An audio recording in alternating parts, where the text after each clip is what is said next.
time.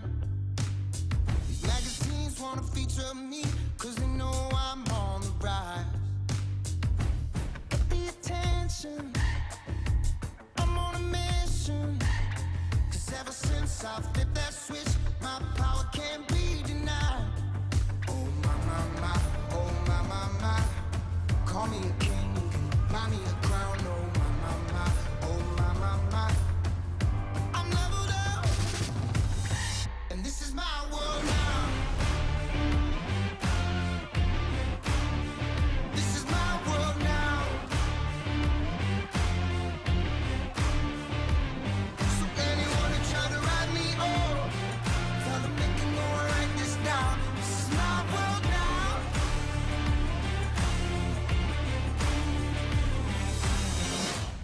Pay attention, I'm on a mission.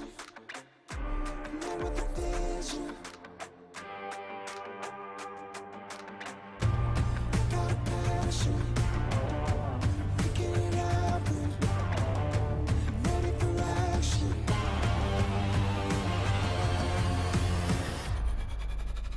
And this is my world now. This is my world now.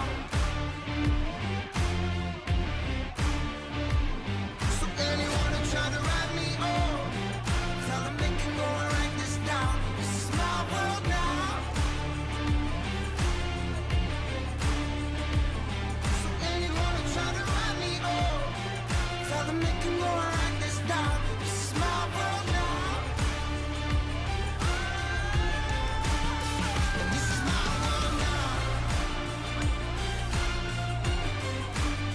And this is my world now. And this is my world now.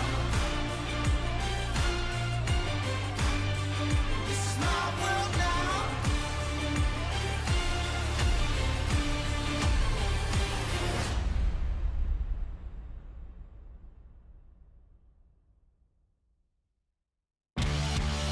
Hey!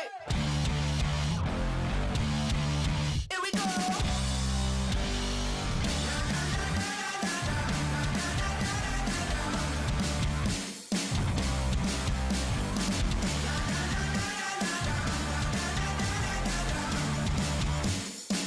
We coming ready or not, you better steady yourself, because we're raising some hell. There's nothing keeping this roof from blowing off. We're taking over the town, hit the switch and shut it down. Like India, we're electric, never stop. We coming ready or not, we coming ready or not.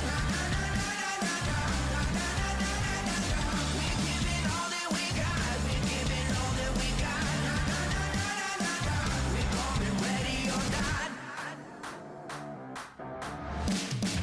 We're throwing gas on the fire, the stratosphere getting high. We're trouble when we get crazy, we get wild. Got dynamite in our blood, get ready and buckle up. When we go big, we blow up in ferocious style. We're coming ready or not, we're coming ready or not. We're giving all that we got, we're giving all that we got. We'll never throw in that white towel. You're never knocking us out. We're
Racing isn't easy, but experiencing it is. iRacing puts you in the driver's seat with the industry's leading sim racing game. Drive on laser scan replicas of the greatest racing circuits from around the world. Go head-to-head against other drivers chosen by skill-based matchmaking to ensure competitive racing at every level. Compete across all your favorite series. In officially licensed cars, engineered to deliver the most accurate driving experience possible.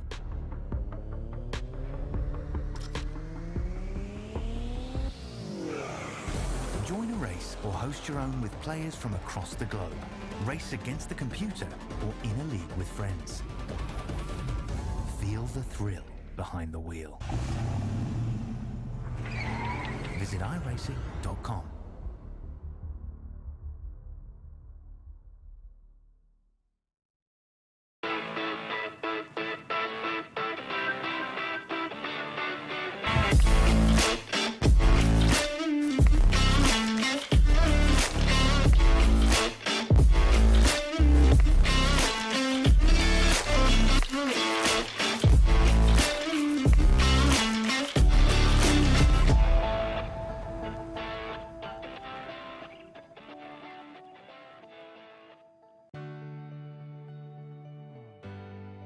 Our family started RVing a few years ago, and when I think about all those campfires and fishing trips and sporting events, these are memories that are going to last a lifetime.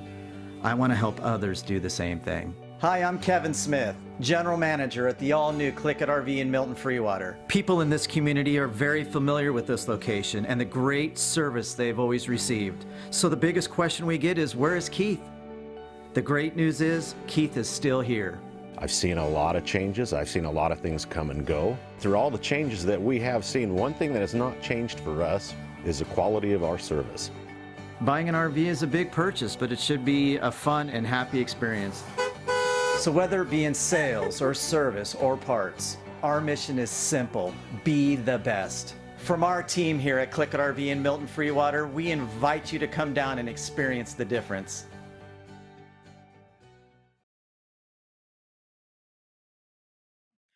Good evening, ladies and gentlemen. Welcome to coverage of iRacing on LSRTV and on the Community Radio Network. We're simulcasting, as we always do, every Monday night. We welcome you to round number 6 of the Northwest Truck Series presented by CLICKIT RV, iRacing on LSRTV and CRN. I'm Wesley Outland. Justin Prince is alongside. Charles Wooten is in the CLICKIT RV production camper studio in Texas, working on the buttons and handling everything for our broadcast coverage. Now, we're at virtual Bristol Motor Speedway, except it's not the dirt, JP. It is the concrete half mile that everybody knows is the famous Last Great Coliseum. Now, later on in the schedule this year, we will race on the dirt, just not tonight. Of course, this race is a runoff to prepare for round number 3 of the eNASCAR Road to Pro qualifying series. By the way, you can check out Split 2 with Terry Radford, Daniel Falkingham, and Jason Rockefeller Thursday night on LSRTV, as well as on the FTN Network simulcast. But Justin, me and you were chatting about this before we came on the air live. The top 10 in the points are separated by less than 40 points. Anything's up for grabs, and we've had 5 different winners in 5 races as well. The major thing to consider, though, amongst that discussion, we were talking about this earlier on tonight, even amongst those, like the difference between O'Hare, Gormley, Stabnow, Anderson, amongst those grouping. You have drivers who have finished in the top 5 a few times, but then finished in the back a couple other times. Then you throw into the mix Stabnow, in that heart of the pack, Chris White actually as well, in second place in the point standings. They've only finished in the top 10 once, but they've also been consistent in finishing in the teens. So even though the top 5s and 10s have been there so far, Wesley, for some drivers, it's been the critical part of being consistent as a whole to score valuable points that sees a lot of the tightness early on in this campaign. Yeah, no doubt about it. And of course, again, in the 5 races of the Northwest Truck Series presented by CLICKIT RV this year, we've had 5 different winners. Ryan Bloom is the most, Stephen O'Hare is the most recent winner on the series after winning, of course, at Kansas last week. And now we turn around and we go to Bristol. 175 laps. It's going to be exciting, Justin Prince, without a doubt. You are going to see some exciting short track racing at its finest around Bristol. 3 wide, 4 wide. Aggressiveness will be a given. The question is, who will be able to be there at the end to be the winner? Will we see a 6th different winner, or will somebody finally be a repeat winner this year, my friend? Well, that's a difficult question on who's going to come away with the victory because it's Bristol, baby. Anything can happen. But in all seriousness, when it comes to this racetrack tonight, it's challenging, it's difficult, it's multi-groove. I will say if you go 4 wide, you're going to see 3 of them into the wall. But in the critical part of a race such as this tonight, you have to play the strategy right on when you come in for pit stops. You need to be able to navigate lap traffic in multiple different lane sequences. You need a truck that can move around the track. You need to be able to stick to the bottom to save tires. You need to be able to run the top when you need to, but be careful you don't burn up the right front. There's a lot you have to keep an eye on. Oh, and you're doing it all in about 13, 14, 15 seconds a lap. So in other words, you better be ready to think on the fly very quickly in this matter of split-second decisions. Otherwise, you end up either getting shuffled into the wall or getting shuffled into the heart of the beast. And by the way, I'm looking here, and it actually looks like we might not be going to Bristol Motor Speedway for a dirt race actually this year, which I kind of find that disappointing. I really would have liked to have seen a dirt race on Bristol for the trucks. But nonetheless, again, as we mentioned, there are 10 drivers that are separated by a mere 40 points going into round number 6 here tonight at the Bristol Motor Speedway. The man that's leading the points is Ryan Bloom. He's got 1 win on the year. He's got a 20-point lead over Christopher White, former Cup Series champion. And let's be honest here, Justin, one of the things you also talked about as we're awaiting the drivers' meeting to conclude and go to on-track activity with the qualifying, as you see on the big screen, that'll be coming up whenever them trucks get the go sign. Here's the deal. There are drivers that have not had consistent top 5s, top 10 finishes, but because of those wins, they have literally propelled themselves up to the top. Now, obviously, everything resets in the playoffs, but why do you think that is? Does that one win that they've got this year give them that opportunity to have the leverage of being better than having a top 5 or top 10 better average finish?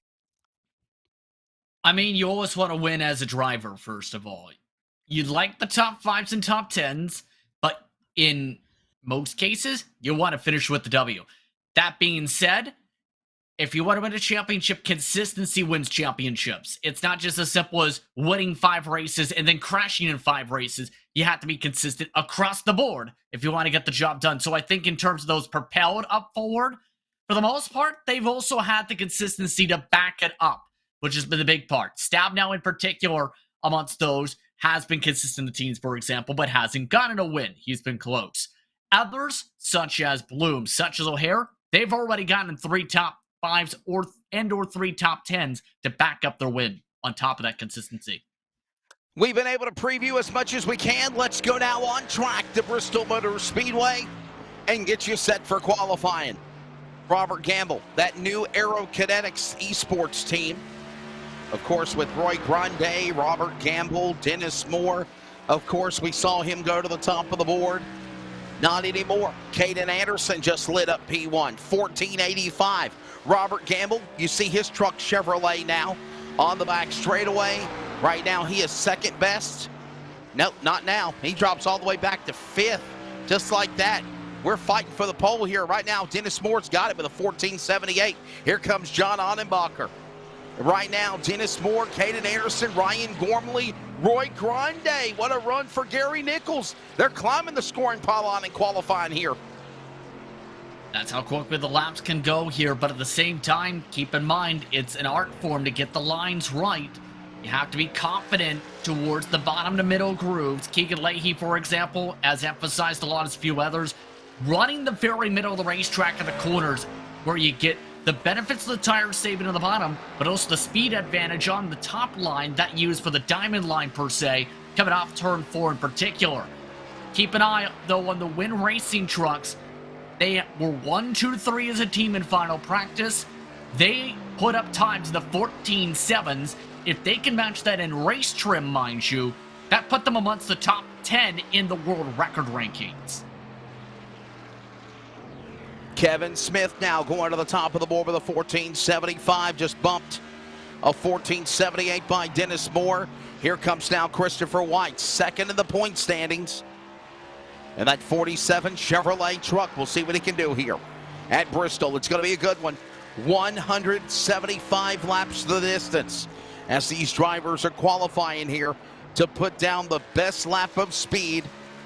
Kevin Smith now top of the board. Dennis Moore, Caden Anderson, Tyler King just punched in 4th and 5th, along with Dan West Jr. And here comes the winner of the most recent Northwest event at Kansas on Wednesday night. Justin Jeff Stabnow, he told me, and I quote, "I was taking the advice that Justin was telling me about my pit entry and exit, and he made it work to his advantage to get a win." And nope, this isn't going to work. Dirt tracking it off of that corner. And that's not going to help Keeping him in the whatsoever. top 15. Yeah. Yeah, because he didn't get that second lap in where you gained a lot of momentum. If you time it up right, that's going to see him deep in the field tonight. But as we said, pit entry and pit exit can be the difference of 3 to 5 seconds. That was the big costing mark for the trucks. Great to see he picked that up for the next event in Turf Northwest. Yeah, that was one of the big things he was very, very happy about, that he was able to finally master, if you will. As right now we see Frank Harris working his way around the racetrack, the legend. Couple of solid finishes for the driver of the number 11. Bristol Motor Speedway again. This is concrete on the half mile tonight. They were on the dirt last night of this weekend, Easter weekend, of course, for the Food City Dirt Race. Of course, Joey Logano picked up the truck win on Saturday night. And last night, C-Bell, Christopher Bell, out of Oklahoma, finally a dirt racer with his background, winning in the Cup race last night at the last great Coliseum on clay.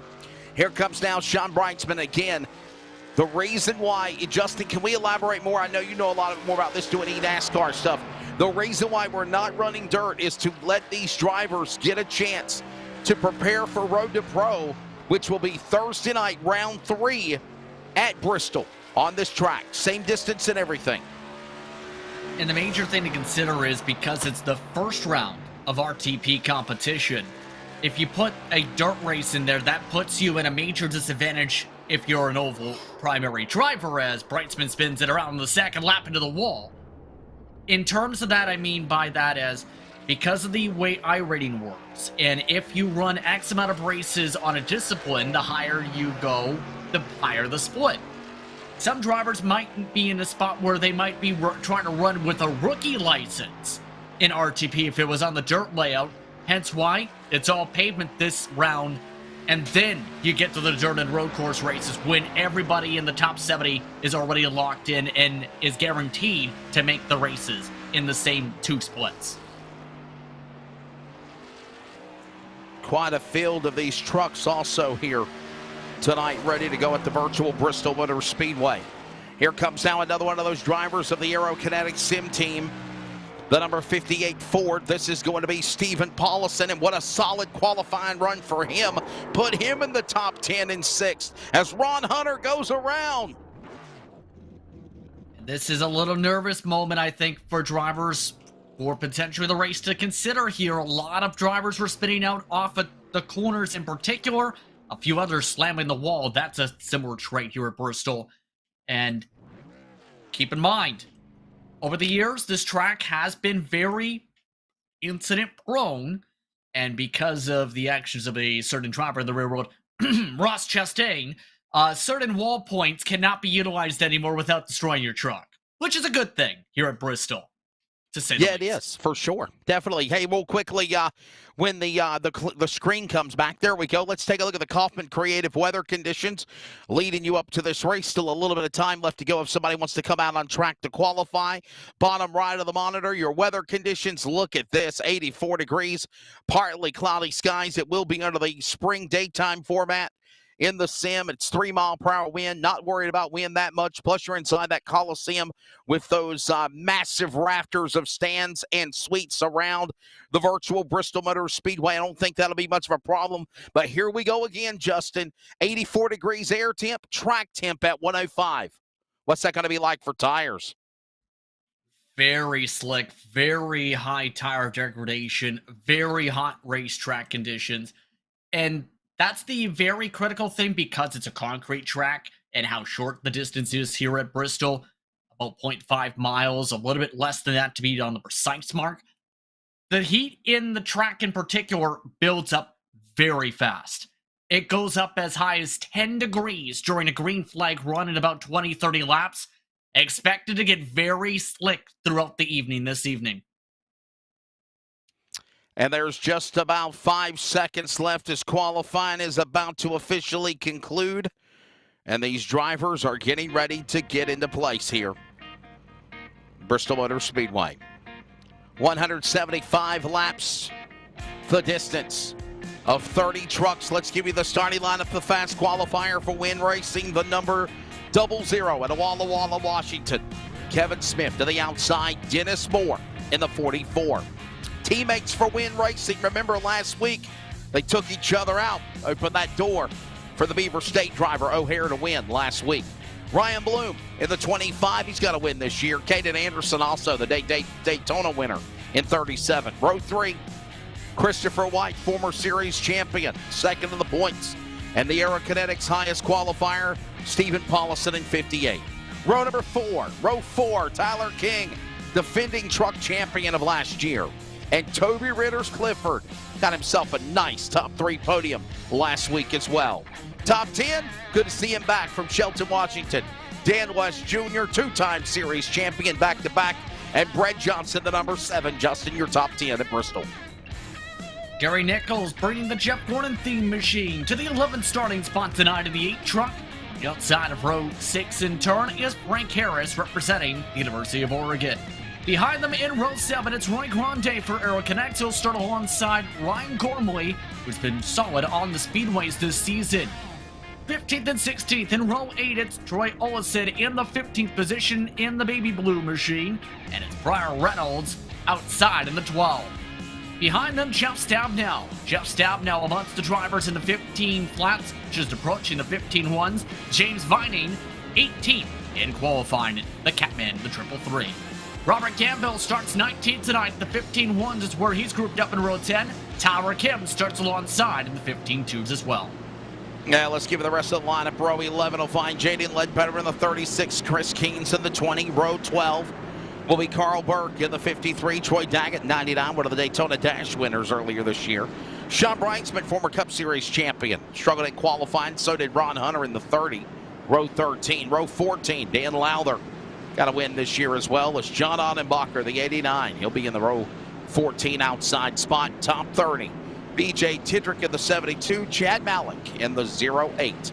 Another good solid top 10 finish the other night for the driver of the 08 machine. Well, it's ready to go here at Bristol. You gotta love it.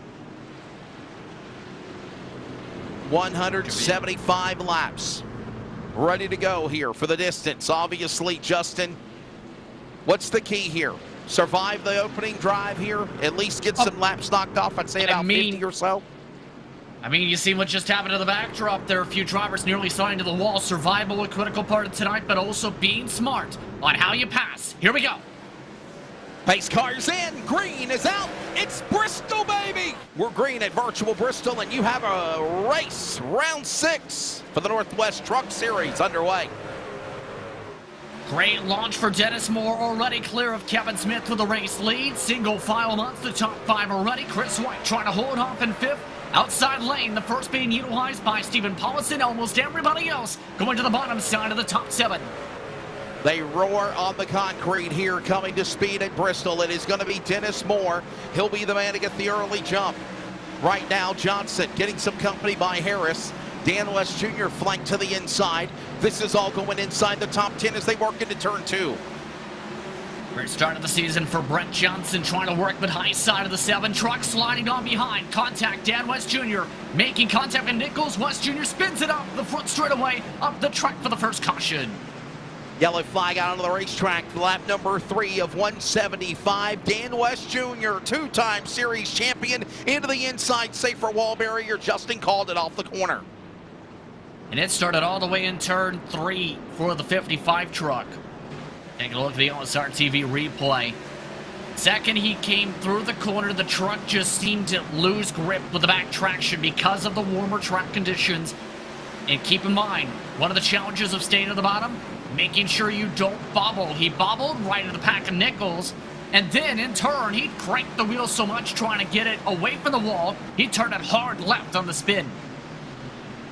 Remember, these drivers are at least going to have one fast repair in need be. Definitely do not want to have yellow flags right out of the gate very, very quickly, but that is exactly the case that we have right now. This will give us a really quick opportunity to introduce our other sponsor. That is the Caution Information Summary throughout the night. That's brought to you by Virginia 811. Call before you dig. And by the way, 811, call before you dig. It's sponsoring the NASCAR Xfinity Series race this Saturday afternoon at Martinsville Speedway. Tickets are still available for the events for this upcoming weekend for NASCAR in Martinsville, Virginia at the Paperclip. 1 caution already for 2 caution laps, no lead changes. Dennis Moore jumping out quickly to the lead on the pole truck of Kevin Smith, and that's the way it's been since lap 1. And keep in mind, Moore and Smith look very quick in practice. Caden Anderson, though, this is an important race for him because he is amongst those trying to fight in amongst the edges of the top 70 in road to pro competition. So for Anderson, this is a true test for this upcoming Thursday where he needs to perform tonight. And if he doesn't perform against this field, well, he's likely going to be back the rest of the night spending time painting on wrenches and trying to fix up the setup, so to speak. I don't see anybody making the decision to come to the pit lane, as we mentioned, Justin, in the early going, except for maybe Dan West Jr. to look and see about getting fixed. I don't even see if he's really took all the opportunity of a fast repair yet. Right now, he is still in the pits. He might be on the damage clock, Justin. I think Dan West Jr. may have an issue because he's not getting any service in the box, I've noticed. He didn't take the fast repair. I don't think West Jr. is able to get service the way the truck is positioned, so we'll have to see how it goes. Dan West Jr. losing laps as he can't get the service done. Well, that's heartbreak there as the field getting ready to come back to the Geico restart zone. The lights are off on the pace car, and we'll settle in for the restart here for the first time this afternoon. Dennis Moore ready alongside with Kevin Smith flanked to the outside. Green flag back in the air. They'll fan back out single file. Anderson and Bloom will follow. And that's the conga line. Top 5 single file. They're door to door behind them going to 3. We're side by side involving Paulison, who seems to prefer the top groove. Tyler King trying to work the inside. King trying to preserve the tires. Paulison trying to get the track position. Ritter's already moving to the bottom as well. Gormley using the top side and pass by Ritter's. That's now for 8. Getting ready to put lap number 10 on the board now, this time by. These drivers will fly through here on the half mile. You can just see just how intense and how fast they're knocking off laps here. Already working lap 10. Tyler King down to the inside for Beaver State Racing. Battling now with Paulison. This goes on as they work their way back into the corner on lap 11. Hearing technical issue for Ryan Gormley. Nearly constant incident with Toby Ritter's. That's where a bit of some of the damage is. It's also where some of the damage came from the University of Oregon-based truck for Frank Harris earlier in the race. See how the temperatures play out for the 22 as he moves to the bottom. Paulison staying up top, trouble behind. That's Brian Reynolds dropping back in the pack. Right now, 12 laps in, it's still going to be Moore the leader. Look at this now with a slam off the wall goes Daggett. Daggett's truck gets a little concrete stripe, if you will, alongside the safer barrier here at Bristol. Here comes White now. He'll clear by the machine of Anderson to go to 3rd. He'll set his sights on Moore and Smith. 1 and 2 on the back straightaway. Now back to the front straightaway into turn number 1. Chris White trying to fully clear, just about does. Anderson preferring the bottom groove. And one major thing to consider when it comes to this race is if you are utilizing those lines, the bottom line has become much more popular because of its tire saving abilities. Compared to charging the top where you cook the right front tire, most of the field starting to migrate that way, even Chris White. And that battle going on for third and now second. Everybody single file now. The leaders work out of turn number 4 here. Here comes down the battle that's heating up. Possibly Ryan Gormley. He'll now settle his sights in the 22 on Ryan King. This battle goes on as they settle into turn number 3 and 4, already back to start finish. It is, of course, Dennis Moore, still the leader as they go back to 1. And trying to let things settle on. Keep in mind, Dennis Moore has elected to go push to the point where he's a 10th of a second quicker than everybody else in the field. We talked about this before tonight's race with the way the tempo could play out tonight. Some drivers might be at risk of being lapped by lap 20 of a green flag run. Most of the field keeping things patient, trying to sort themselves. Anderson following Chris White. Chris White trying to experiment with different diamond lines to find a way to get around Kevin Smith. Yeah, somehow, some way making that work as they work their way back off into the corner. 20 laps in this time by of this 175 lap distance event. Dennis Moore is out in front. There's Jeff Stabnow. He is currently now in the top 10 in 7th and 8th with Ritters. That battle goes on into 1.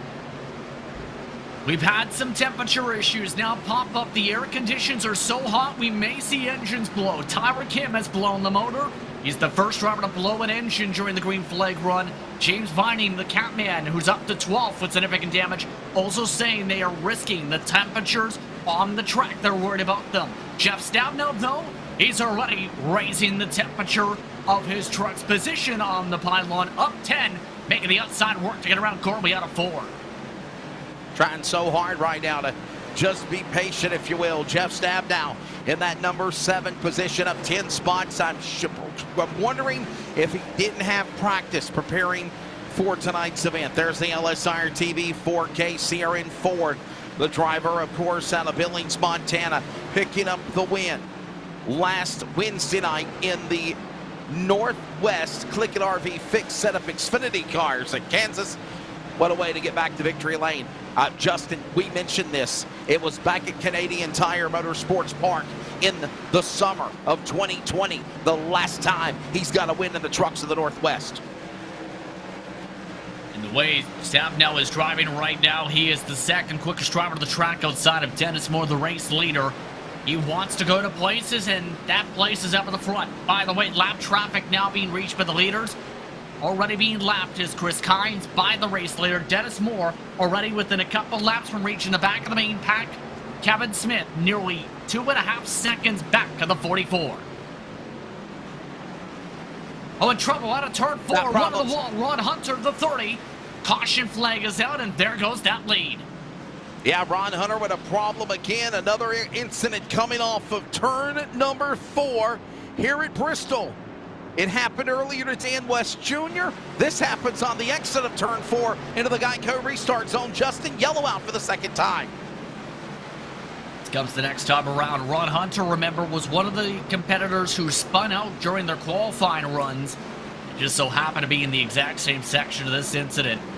Too hard on the charge, loops it through the corner, and he fights it for a good bit, nearly saves it, but because of the speed still, it snaps back to the left and smacks him into the wall. Spins it back to the racetrack. That is enough to trigger the caution flag on the apron.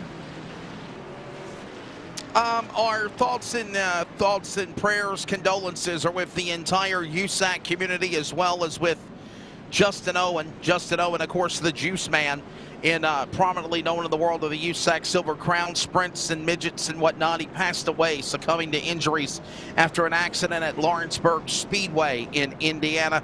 The entire racing community would like to send our thoughts and condolences to the entire racing family community, their family and loved ones in the passing of Justin Owen. I know we mentioned that, Justin, last night. And, of course, gone but not forgotten. But, of course, in real life, in motorsports, this is just a harsh reminder of a glimpse of how exciting and thrilling the sport can be. It can also still be dangerous. Touch Tom on a little bit last night as well. It can happen at any time in the right, or rather the very wrong circumstances, you can really say, at just 26 years old, mind you. Very early on, but also a very strong talent in turn. It's unfortunate to see at the very least the reigning champion at Lawrenceburg Speedway, for example, in turn. Again, thoughts and condolences once again to the family as well as their team and friends.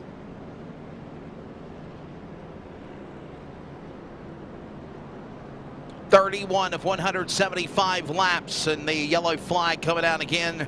Dennis Moore, still the leader again for the Win Racing CLICKIT RV, number 44. Teammate right behind him, Kevin Smith. Chris White right there in that number 3 spot. Caden Anderson right there in 4th. Ryan Bloom, top 5. 2 yellow flags in the race right now as we still stay under the caution. We're approaching the top of the hour. We'll pause for 10 seconds of radio identification. The Northwest Truck Series, presented by CLICKIT RV from Bristol on CRN, the Community Radio Network. Community Radio Network, WCRN 87.9 FM, Clayton, Garner, Raleigh, North Carolina, USA. We are CRN.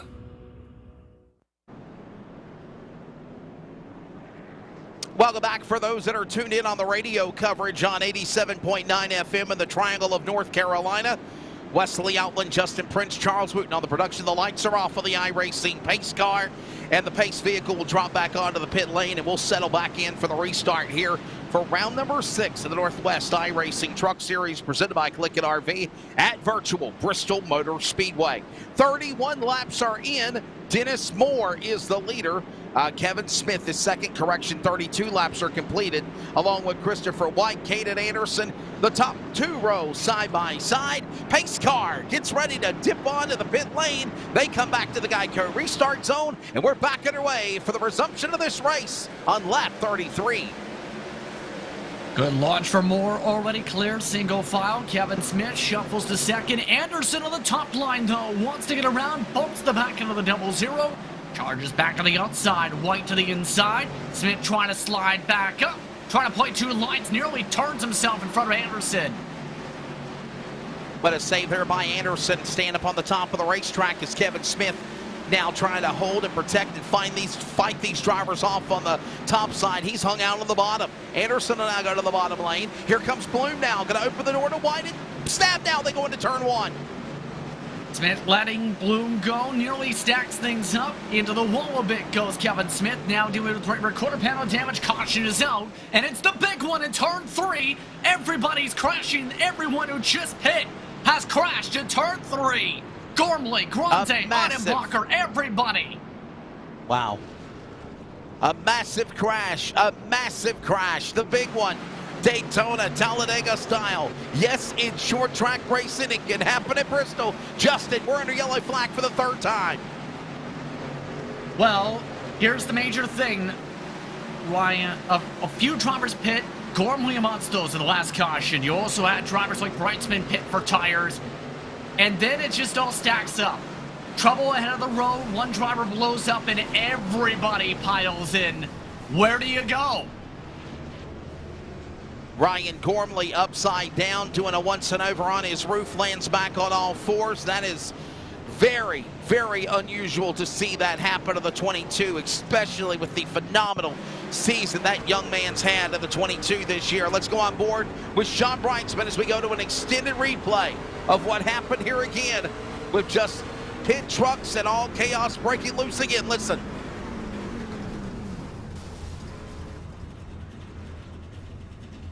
Boy, oh boy, give me some peanuts and Cracker Jacks, but that's not the kind I want. Well, that was not a good corner. Brian Reynolds and James Viney, by the way, the spark of that situation in the 12 and the 333. But the problem is when you have an incident like this, that I've seen as many as 30 trucks get in the big one before.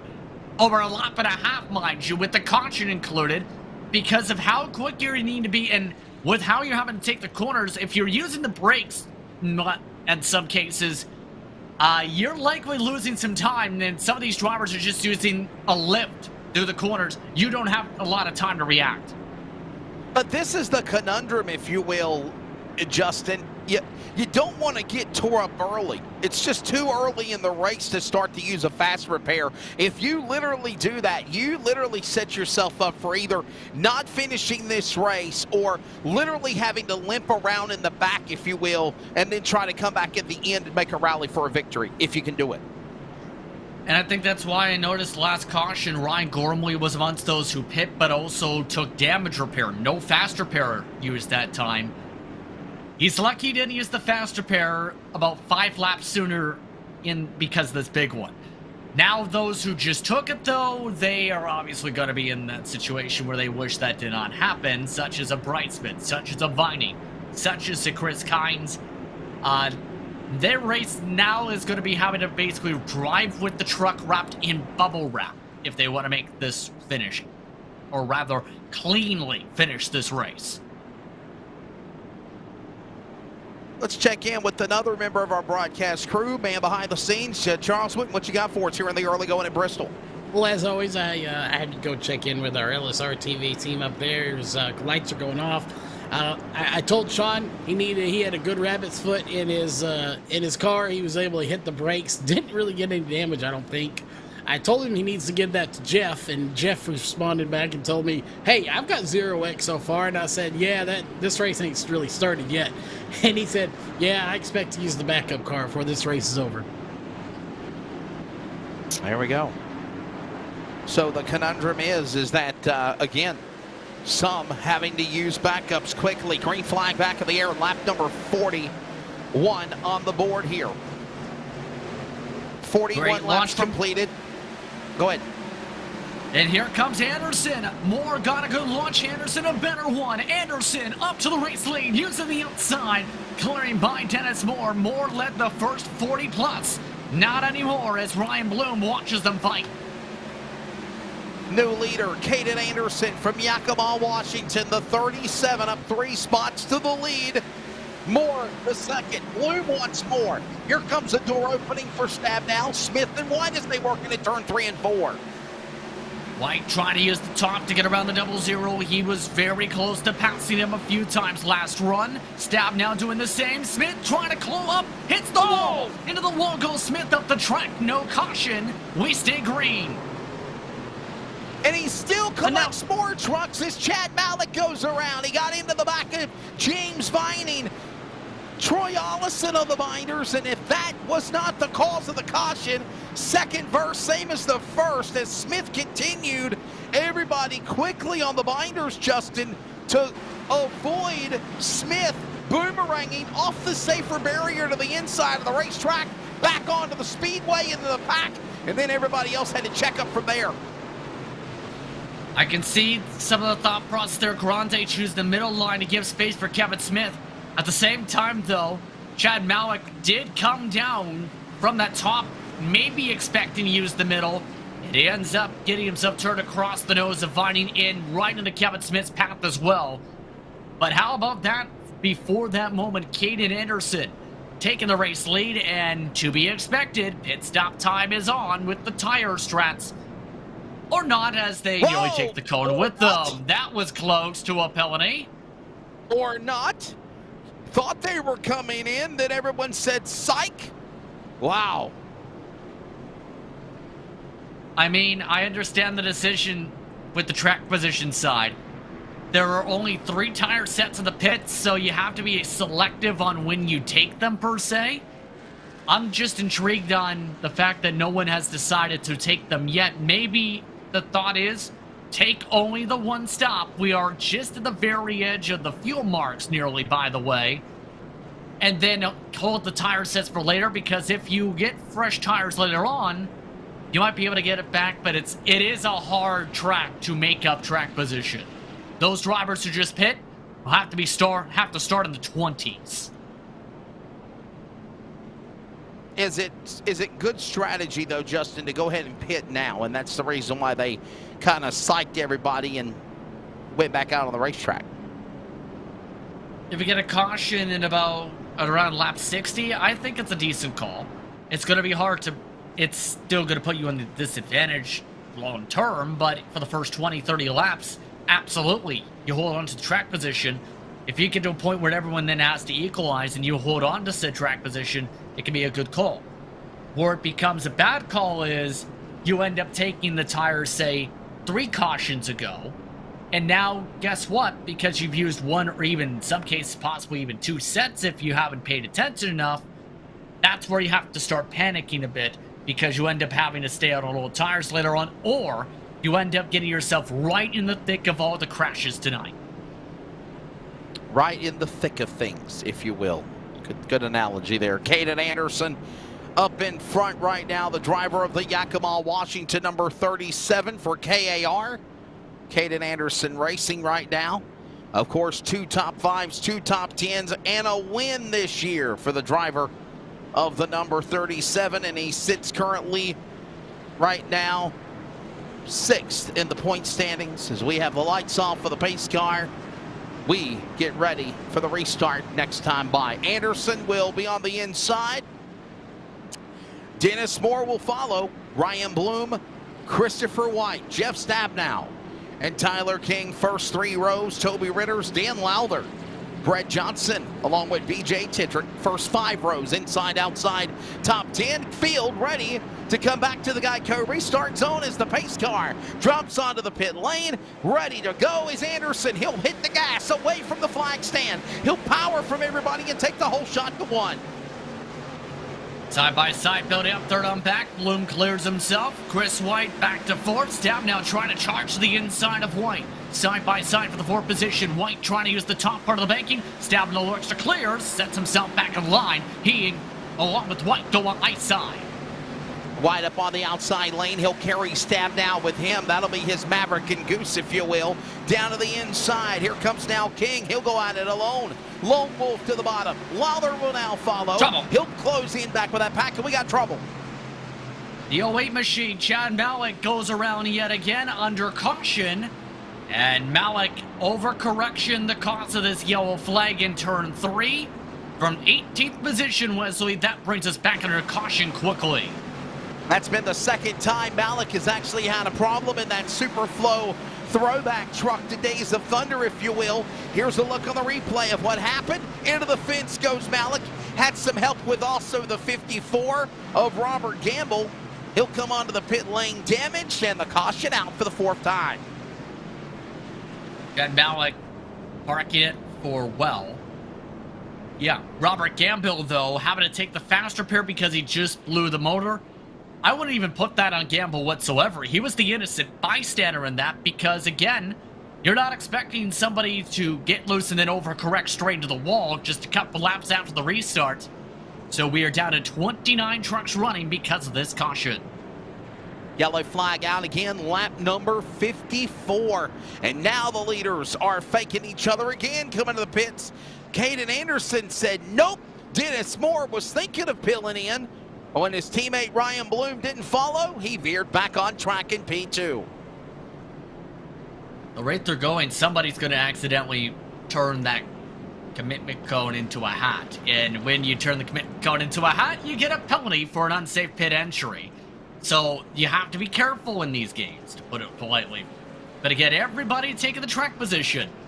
Oh, by the way, the communication here over the radio, Dan West Jr. got the lucky dog, believe, because of this caution flag. His response, so you say I have a chance?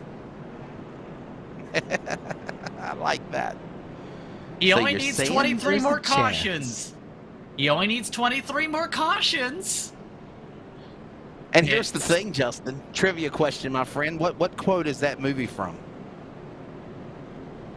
I can't remember, actually. I actually have heard it so many times I don't even know. Dumb and Dumber. Dumb and Dumber. Dumb and Dumber. Oh. Is it bad I haven't seen that movie in 5 years? I don't remember. Is it bad that I know the quote? Oh my goodness. No. And I mean, I can hear the conversation in the ears involving what's the worst possible noise in the world. I honestly don't know it, so I will not say the noise. It's I in know. that movie too. You may do it. No. Okay, so in other words, though, oh my gosh. Okay, so, I had to. I'm sorry. I had to. Just for about 2 seconds. well, By the way, we're 30 get- laps to halfway. well, that was a quick transition back to the train tracks. I will say this, Ryan Gormley might be in a decent spot here. I'm not sure in terms of the fuel. He's the first of those who have pit. Even with the spin around, remember, he took the faster pair because of all the chaos and some of the drivers slowly peeling in. Gormley has positioned himself to possibly make a charge for the race lead if he gets in wrong to left run from the top 10 here. Lights off for the pace car, ready to settle in for the restart. Caden Anderson, or the Daytona winner. Boy, what a wild race that was. We'll never forget it. Caden Anderson winning at Daytona in the trucks. Daryl Tidrick winning Daytona in the Northwest cars. That's, by the way, the Northwest CLICKIT RV Fixed Setup Series will be in Tennessee virtually, but not in Bristol. Round number 6 for them will be at the Nashville Super Speedway. Nichols on the bottom of the racetrack of the DuPont colors of the Rainbow Warrior, and the green is back out. And look at now lap 60 approaching. Caden Anderson with an easy jump to the lead into 1. Some clouds starting to settle over the racetrack, too. Very, very welcome for some. Chris White works to try and welcome Ryan Bloom to a fight. Bloom using the bottom, White trying to build up the run. Forced to burp the throttle, nearly knocking the wall down as the caution is out. It's again Kevin Smith. Kevin Smith this time. He bonsai'd off the inside pit wall. This time not so lucky, Justin. Yellow flag out for, I believe, the 5th time here at Bristol. And he's out of the race, I think, And he's because out. of one of the... This is one of the most awkward things I've ever seen. Look at the front end. It just goes in the ground, flips upside down into the catch fence. He goes under the truck. How did he go under the racetrack? Where did he just... He got sent to hell on Fortnite. I think he's gonna have a conversation with somebody who's in the room next door, because I'm pretty sure his internet just crashed, and I think that was the reason he was in the track in the first place. Otherwise, yeah. That is in front of the lead trucks that decide not to pit, but it looks like the leaders, Justin, are not going to pit. They're not pitting. Not yet. Track, I don't see it happening. Position yet again. Why not? Why not again? The way these things are going, here's where I think it might be going, honestly. It might be going to the point where everyone waits to halfway at the very least. If there's a caution at that mark, then split the race simply as that. Then you have 2 tire sets the rest of the way. Hence why I think we're seeing this hesitancy, of course, with the track position fears of, if you go back there, you might never come back up to the front.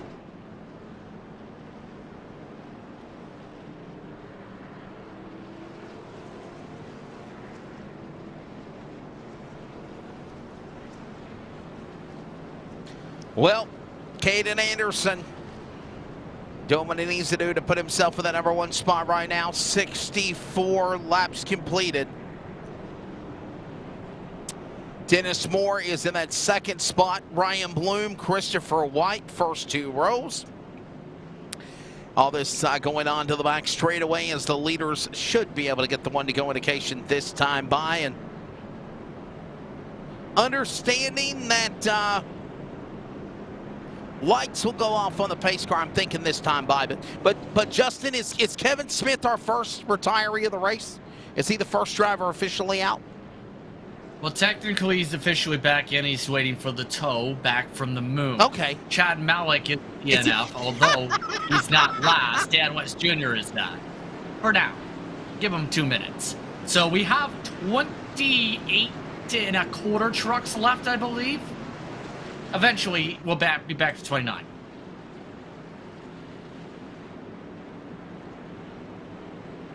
Charles, can you elaborate on what the interesting conversation was for us in the box? Yes, I'll even tell the fans. I went down and talked to Kevin Smith, and he said his butt kicker felt like he got hit, and the next thing he knows, he was in the ground, in the air, and it would not let him escape from the car. Wow. Butt kicker attacking iRacer. Story at 11.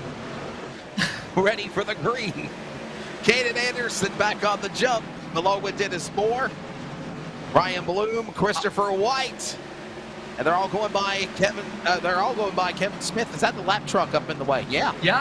Yeah, he came straight out of the pit lane, and everybody is having to scramble. Smith gets wrecked into the wall. White slap down, gets slammed. Gormley to the apron. We stay green. Wow. Chris White, what a save. Jeff Stabnow, a nod as well. That could have been calamity for them trucks. And right now, as we approach lap number 70, they'll stay in the top 10. They'll stay in the game with Anderson leading them as a leader back to 1. Look at this now. Breitzman, Audenbacher. Battle for 15th amongst those trying to keep their trucks clean. Chris White already dropping a lot of speed as mandatory damage repairs to do with Chris White. Meatball flag has to serve it this time by, or he's going to be disqualified. He's gone around already 2.5 laps. Somehow, some way, trying to stay alive as he works his way down to the bottom of the racetrack. Chris White now falling back all the way to the top 20. About to be overtaken by Paulison and Ollison as they work their way up onto the outside into 3 and 4. Tara Kim correcting back straight away. Caution is out. Caution. And that may have just saved Christopher White's race because I don't think he knows he has mandatory damage on the truck. He just asked the question before the caution, Wesley. Why are my laps not counting? Not realizing he was about to get the cross flag that would have parked him. And he just got disqualified. Chris White did as Tara Kim slams the wall. So, caution out again. Chris White just got the skull flag, which means he's DQ'd. Yep. The black and white flag with the X, which is code for you're not getting scored anymore. That's that right. Truck's going to disappear the next time across the stripe, and there it goes. There it is. Chris White learned the lesson of this is why you look at what flag you have at the corner of your screen with the damage, and what. I don't think he made the connection. And what a tough break there for Chris White, by the way. Chris White, second in the point standings. You want to talk about heartbreak? This is going to take a tough hit in the points for the driver of the number 47, no doubt. Massive hit potentially as well. Well, I was just going to say, Justin, we're approaching halfway in about another 10 or 12 laps. Are they literally trying to save to go to the first half of this race and then pit? I mean, I would, with the way it's going. With the cautions, precautions, do you really want to give up the track position and risk it? That's what everybody's doing up at the front here. Anderson, Moore, Bloom, King, stay out as long as you have to be able to hold on. If you get a long run, then come in. If you pass halfway, that opens up the door to say maybe I should be coming in. But this in turn opens up the strategy floodgates. Dan Lowther, BJ Tidrick, I think you have to put a star next to their names. They are amongst those who are running towards the front, who pit this previous time, Wesley. Under this caution, I mean, if they get to where they have to pit, or rather decide to pit, if there's a caution around halfway, guess which two are likely going to stay out? Lowther and Tidrick. Well, Anderson is the man that's led the way here. Let's one more time give some love to Virginia 811 call before you dig, reminding you to dig with care. And right now, caution summary is, survey says, bottom left of the monitor. Okay, I think Charles is handling something else. I don't think he can hear me in the truck. Never mind, we'll have to come back to that later. Anderson and Moore right now 1 and 2 on the racetrack. Ryan Bloom and Tyler King. Ryan Gormley, top 5. Remember, Gormley was flipping airborne through the track. But here's the deal, Justin. Though he's in the top 5, he had to use a fast repair to put him back in the dance. He's also on the freshest tires amongst the top 10, keep in mind. I should say the top 8. So I think Gormley's in a really strong position here. The downside, he also can't afford to make any mistakes. He's already made several throughout the season when he's been quick. He's already got damage to deal with the rest of this run. He cannot afford to bump into a competitor here in the battle up front. Ready for another restart. Field works their way back inside the Geico restart zone. Restart again. Inside, Anderson, gone. He'll send the field back off into the corner with a big burst of momentum in first. Working their way through 3 and 4, ready. Bloom trying to hold off King. King trying to give the squeeze to the Boise State truck. Sliding around. Bloom off the corner, off through 1. King getting the run up. Bloom sticking a really strong line on the bottom to clear.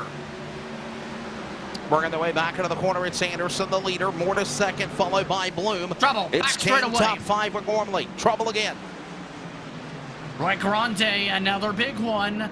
Several others stacking up. Carl Burke, the trigger of this one in the JRM Racing Motors machine. We're under caution after the 53 goes up and around. Roy Grande amongst those, getting the secondary aftermath with Burke up the track. So the yellow flag will fly again on the racetrack for problems again in turn number 3 and 4, Justin. You saw it break loose again, my friend, and this is yellow flag number 6, if you're keeping count here at Bristol. That was 1 and 2 more so, as there's your graphic insert, and that adds to the totals. Already 8 cautions, Wesley. I lost count. It is 8 yellow flags. Thank you so much, buddy. 8 cautions have halted this race now. And again, that's brought to you by Virginia 811, reminding you to call before you dig. 8 cautions, 36 caution laps, and 3 lead changes. That's all it has been. By the way, again, Virginia811.com. Dig with care. Justin, real quickly, let's look at, we're approaching halfway. Kaufman creative weather conditions. And I want to see how much it's changed so far in this race. What are you thinking? Track's getting hotter. Track temp is. Air temp's the same. It's important to note that during the green flag runs, I've seen that go up to 116 tonight so far because of how quick the pace is and in turn, how much energy is being inserted into the concrete in itself. And the concrete in itself builds up a lot more heat more quickly on the surface compared to a simple asphalt racetrack. We're seeing some of that example right there, right now. Now, the more cautions they have, the more that track temperature cools off. But because of how these conditions weather-wise are for tonight, it's not really getting too many chances to fully cool off. Even when we had the clouds, it didn't even really cool off. We're close to halfway while we're under the yellow flag. Let's just go ahead and bring you inside the broadcast booth for the LSRTV mid-race report here. He's Justin Prince. I'm Wesley Outland. Yellow flag calamity. 8 cautions, not even halfway. Is this the type of environment we're going to see for the home stretch of this race, Justin? Or are we going to see somehow, some way, a long green flag run with bringing the bad things, the bad weeds to the back and try to get these good trucks to the front? I mean that in no disrespect, but man, this has been calamity since the drop of the green. Hard to say because we did get a longer run, about 15-20 laps earlier on tonight. So they can do it. It's just the difficult part of getting to that point where drivers start to spread out a little bit. Some of these drivers on the restarts have had a lot of struggles, which is the reason why we've seen some of the cautions so much, because the cautions are coming within the first 3-4 laps in many of these cases. So as long as you build yourself some momentum, or rather the rest of your competitors build some confidence and momentum to be able to hold on to their trucks, then I think we see a long run. So it just dictates, it depends on the field. Field getting ready to come back to the green flag. We'll stay here with you for another lap or so as you will see the green flag for the restart. But you look at Caden Anderson, you look at Dennis Moore, you look at drivers, Justin, as they come back to the Geico restart zone for the restart. They've not pitted. Is this the right strategy? And how used up are the tires and even fuel consumption right now for these trucks as they get the green? I've seen drivers win short track races by never pitting. in these types of situations where it's cautionary cautions. If they keep getting the cautions, it is a winning strategy. If they get a long run, like I said, after 15, 20 laps and go, say, 50 laps, they're not winning this race. So it really depends on if it stays green throughout this run as we approach the second half. It starts at second half now. 8 caution laps as the field does come to halfway. Cross flags are in the air, and with Justin and myself, that's been the LSRTV mid-race report. We got back to on-track activity, and we're going to go triple box for you. Pick yourselves out a battle.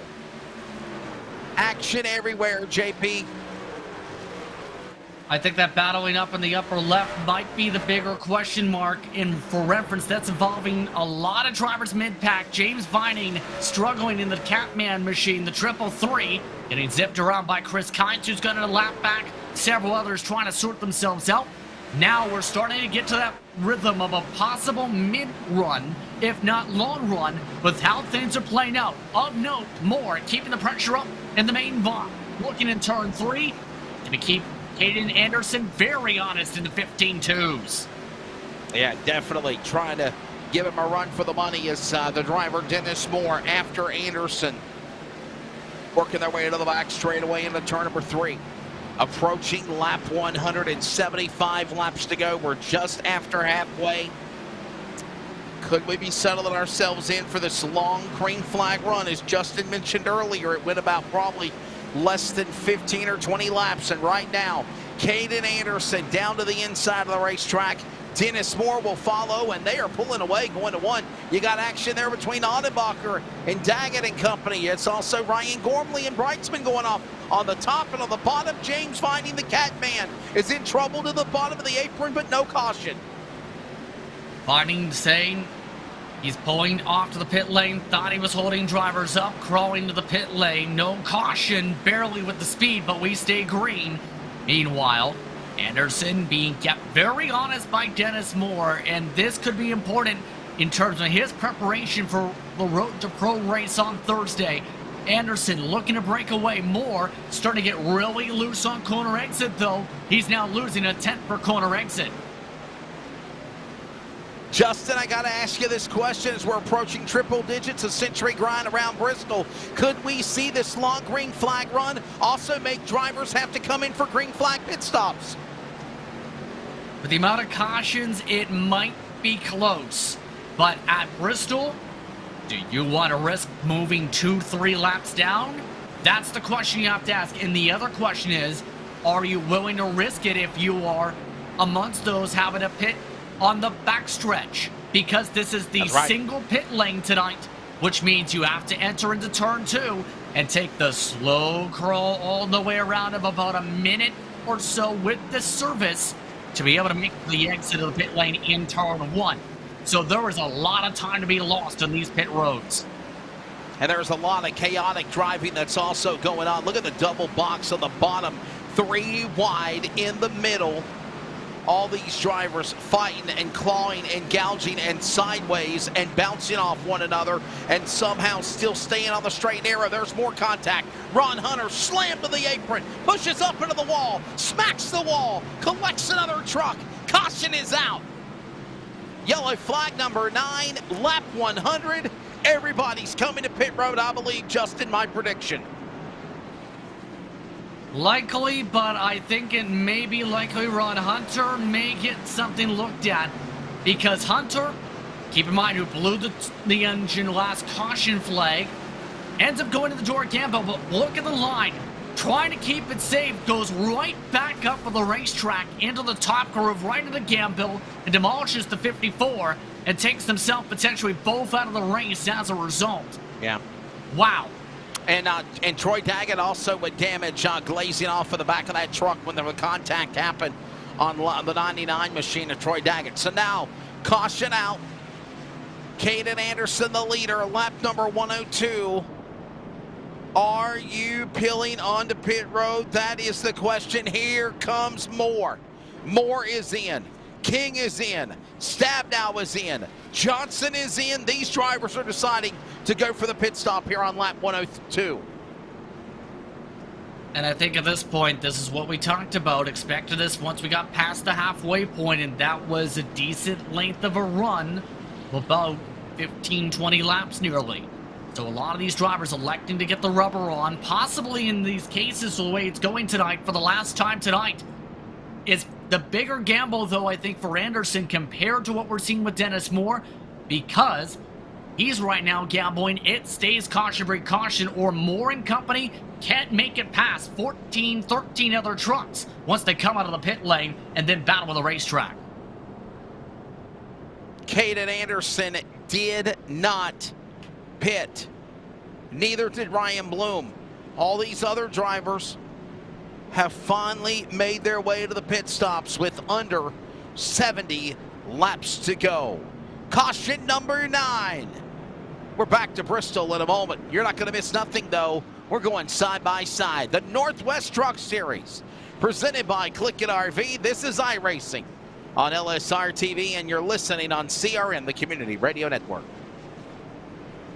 At CLICKIT RV, we know there's a lot of heritage and history at this location. RV sales and service has been part of this community for decades. We knew there was an incredible opportunity here, but to see where we've come in just a year is incredible. None of it would be possible without the patronage and support from this community. So whether it be a more convenient and accessible service drive, a fully stocked parts department, or this amazing sales facility, what drives this team daily is making sure our customers leave here with the best possible experience.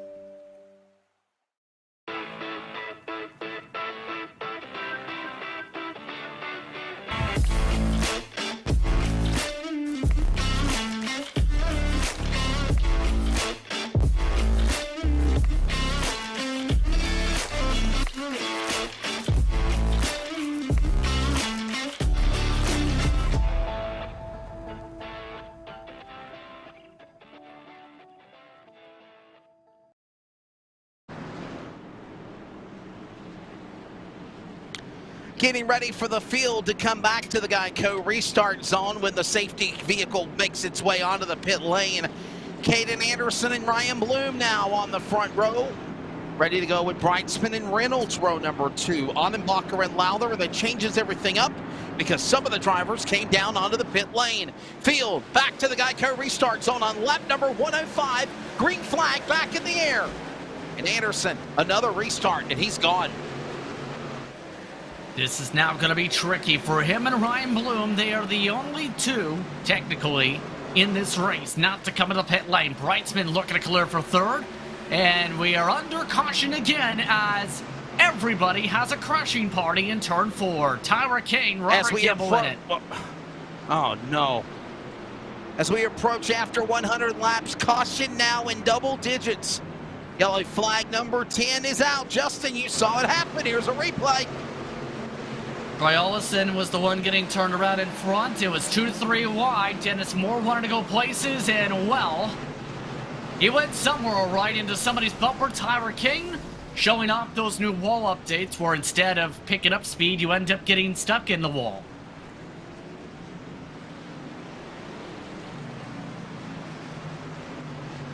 Speechless? Caution out. Wow. Man, oh man, oh man. Defending champion there. Well, that's the risk you take by pitting. And yep. I was thinking to myself prior to that caution flag, Caden Anderson was either going to look very risk adversive, or rather put himself at risk if it went to where Moore can make it to the pack, or he'd look like the smartest driver in the field. Guess which one he just came up as.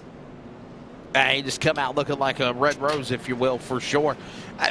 Justin, gotta ask you a question. Could Anderson, Bloom, Brightsman, drivers that have not pitted, can they go the distance in this race because of the plethora of so many caution flags we've had? Or are they going to be kind of pushing it to a fuel mileage gamble to the end if they do that? Well, Brightsman did pit at one point. He is taking a bit of a gamble, though, I've noticed. He is on 80 lap-old tires up in the front. But I will say this, Anderson, Bloom, because of the amount of cautions, absolutely, I can say in that mix, can make it to the end on the gas at this point. It's just the question mark of when do they decide to take fresh rubber And that is a harder question than it may sound.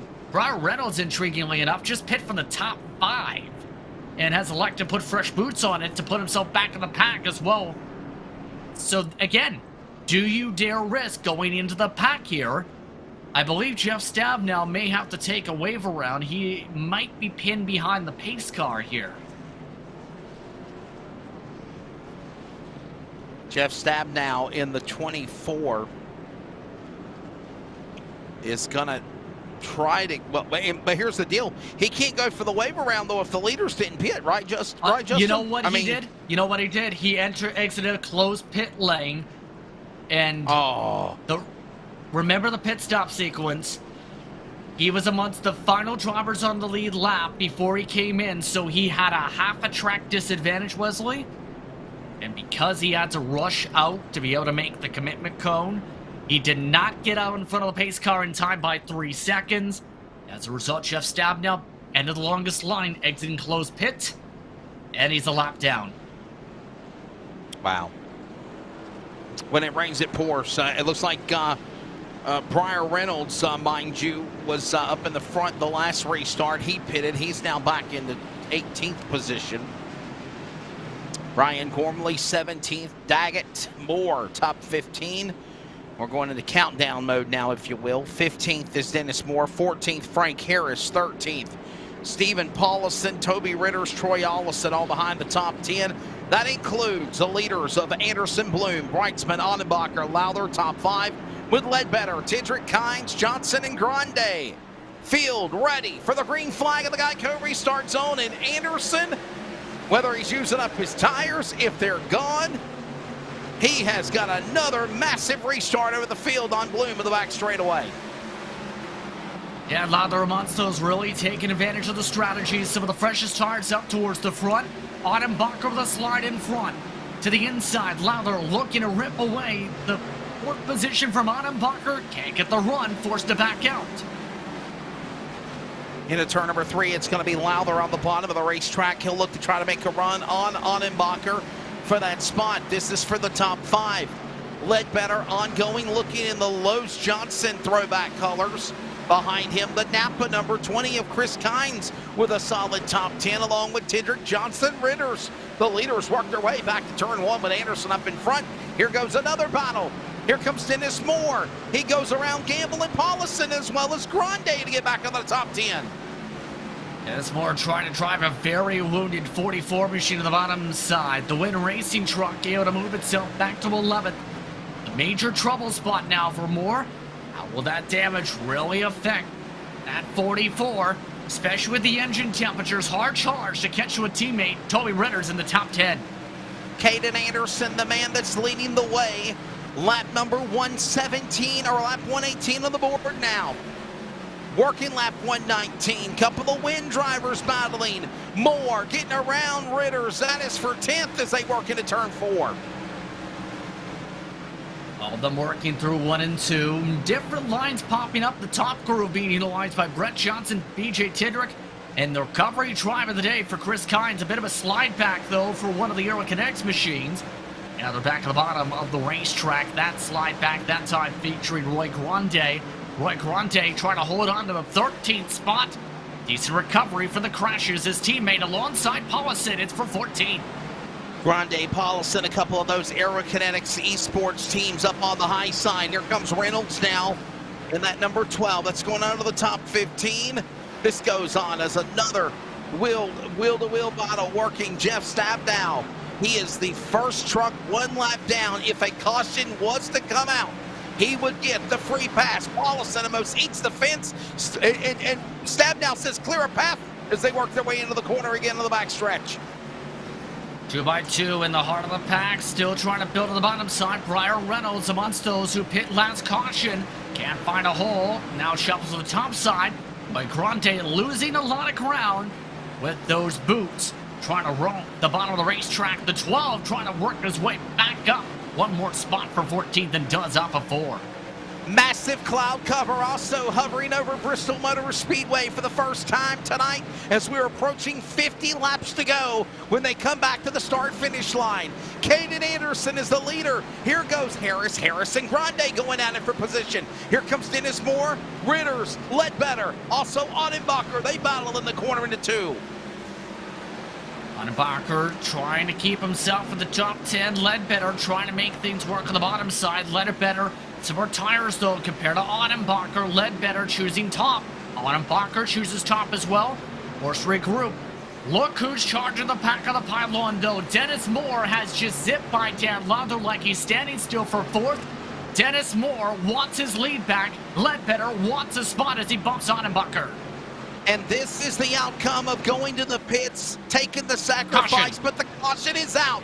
Problems, BJ Tendrick, the Miller High Life entry, off the pace. 2 wins in the Northwest Series. Darlington and Vegas. Yellow flag number 11 here at Bristol. Well, there's parking the bus, and then what's happened? Chris Kynes already getting the boot in the exit of turn 2. He does it again, Kynes. Having to back up the throttle so much to stick the corner. Tendrick checks up. Johnson nowhere to go. Ends up setting Tendrick.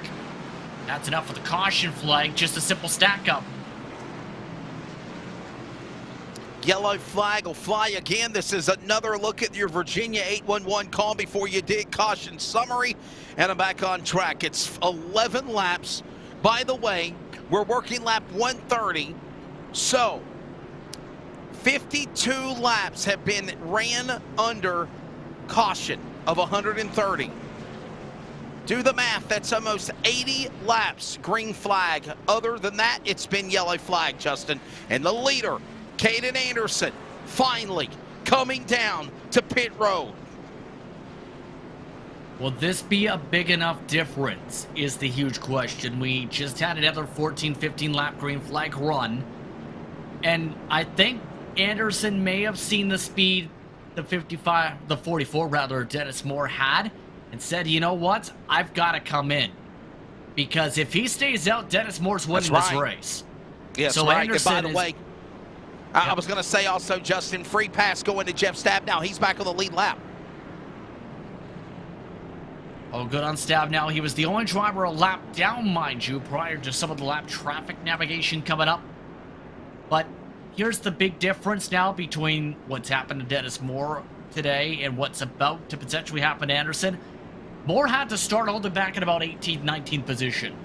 Because of how things are shuffling, Caden Anderson only has to start in 12th. So that's a lot different track position and road-wise than what Dennis Moore had to deal with earlier.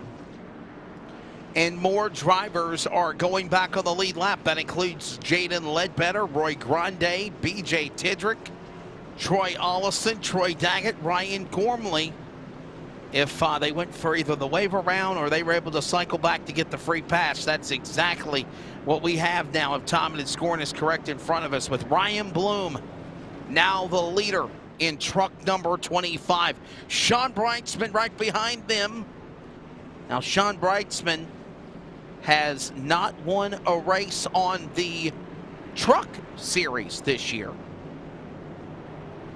He's got a couple of wins he's got one win in the Northwest CLICKIT RV Fixed Setup Xfinity B Series cars. But, Justin, I think that was a win at Texas, if I remember correctly. But he does not have a win on the trucks. And, again, he's right there in second spot. And as you mentioned, look at how everything has worked out perfectly for Dennis Moore. He'll be on the inside behind the leader as we go to the restart. I wouldn't say perfect because he's massively damaged right now.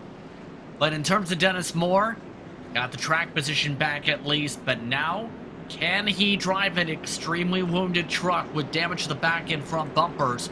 He does have a teammate in Ryan Bloom in front. That's going to possibly help him a lot for this restart on Brightsman. Bloom, Brightsman, front row, Moore, Lowther. Row 2, Ottenbacher, Ritters, Kynes and Johnson, Reynolds, Paulison. Closing in on the restart on lap 134. Back underway here at Bristol. And Bloom is gone. Brightsman under attack by Moore. And keep an eye on Caden Anderson. He's already cracked the top 10. Anderson trying to find a way around the traffic jams, nearly to the back end of Reynolds, forced to let the truck roll. Lott moving to the top side, finding the hole in Reynolds. To the outside he goes, now looking to zip around Anderson, gets around Kynes as well. Now he looks to try and find a way around Ritters, boxed in through turn 1. 40 to go now. I hear some clamming and banging. We still stay green. This is Paulison now with Harris. Chris Kynes and Reynolds battle. Johnson on the inside. Lots of lap traffic at Ron Hunter, who had to serve a black flag and still has to serve a black flag, is causing a bottleneck down the back straightaway. Johnson nearly getting hit by Ledbetter as Hunter may also be disqualified because the 30 can't get to the bottom of the racetrack. Big problems there. He's pinned in on the outside of the safer barrier. Jeff Stabnow, nowhere to go. He peels to the inside of the racetrack to the back straightaway. Now the 30 will get the clear. He's got to come to the pit lane or he's going to get another skull flag on the 30 of Hunter like what happened to White. He just got it. Disqualified. Oh, caution as the wreck in front. It's the leaders. Caden Anderson for the race lead and several others. Anderson trying to get around Toby Ritters.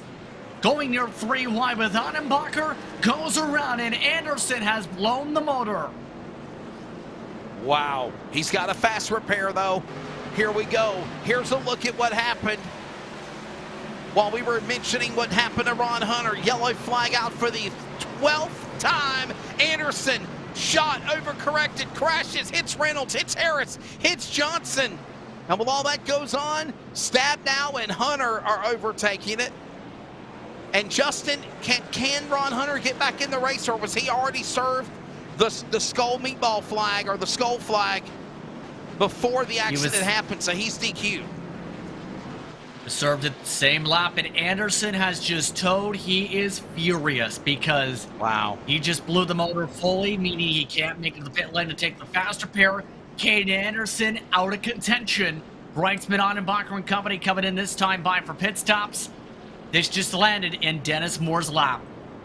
It's just opened the door for another win racing opportunity. Ryan Bloom and Dennis Moore. Recapping, by the way, Ryan Bloom with a win this year, Dennis Moore with a win this year, Dan Lowther with a win this year. First 3 drivers with wins. Toby Ritters with a solid top 3 podium last week at Kansas. He is now in 4th. Looking for his first win of the year. And how about this one, Justin?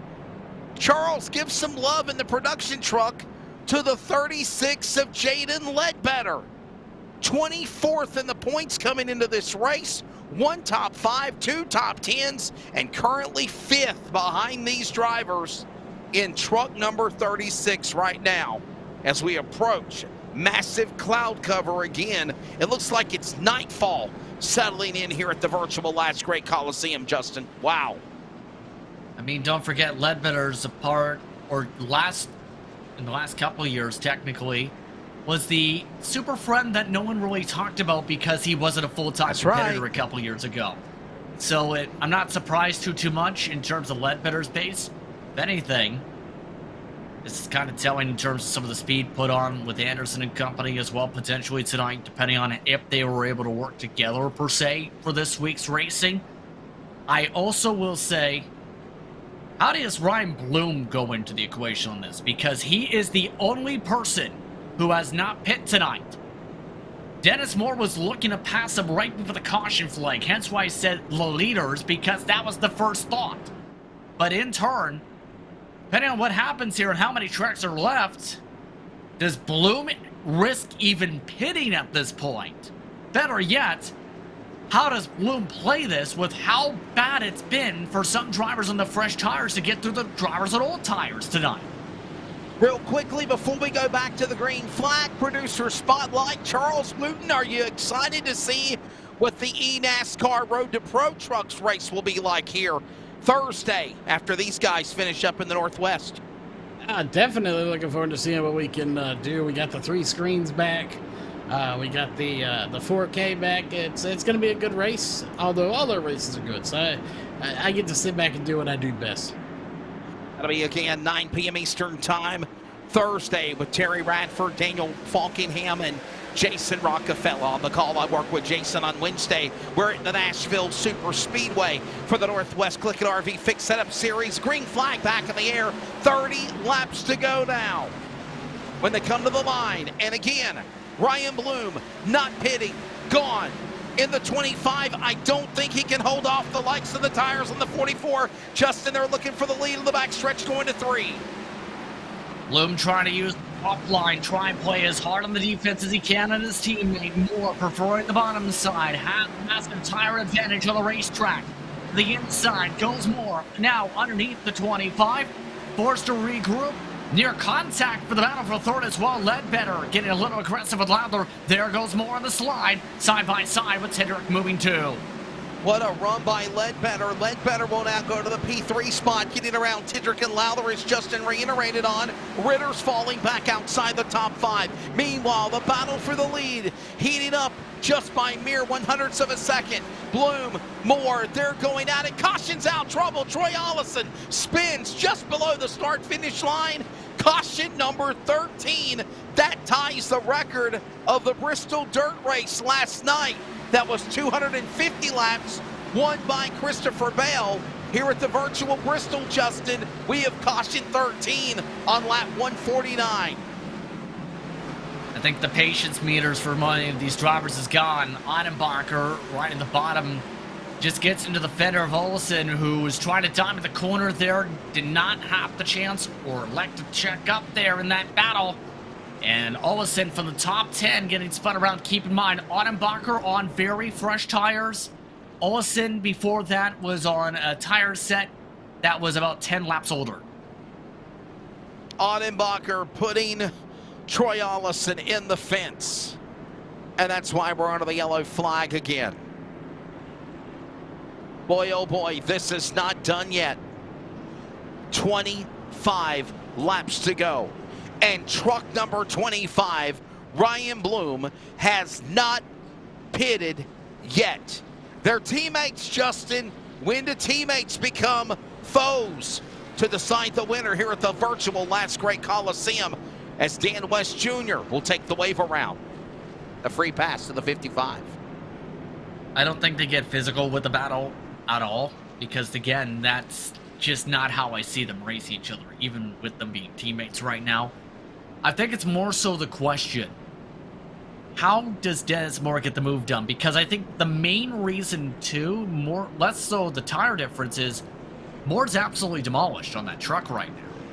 And I think that's really holding him back, that just enough speed to where Bloom, despite the fact he's on the old tires, has gone through so many different heat cycles and cautions that it's hard to even tell how many green flag laps there are. It's still got enough goodie in it, per se, with the way the tire model's set up and the tires in turn are on that truck, to be able to hold on to this position.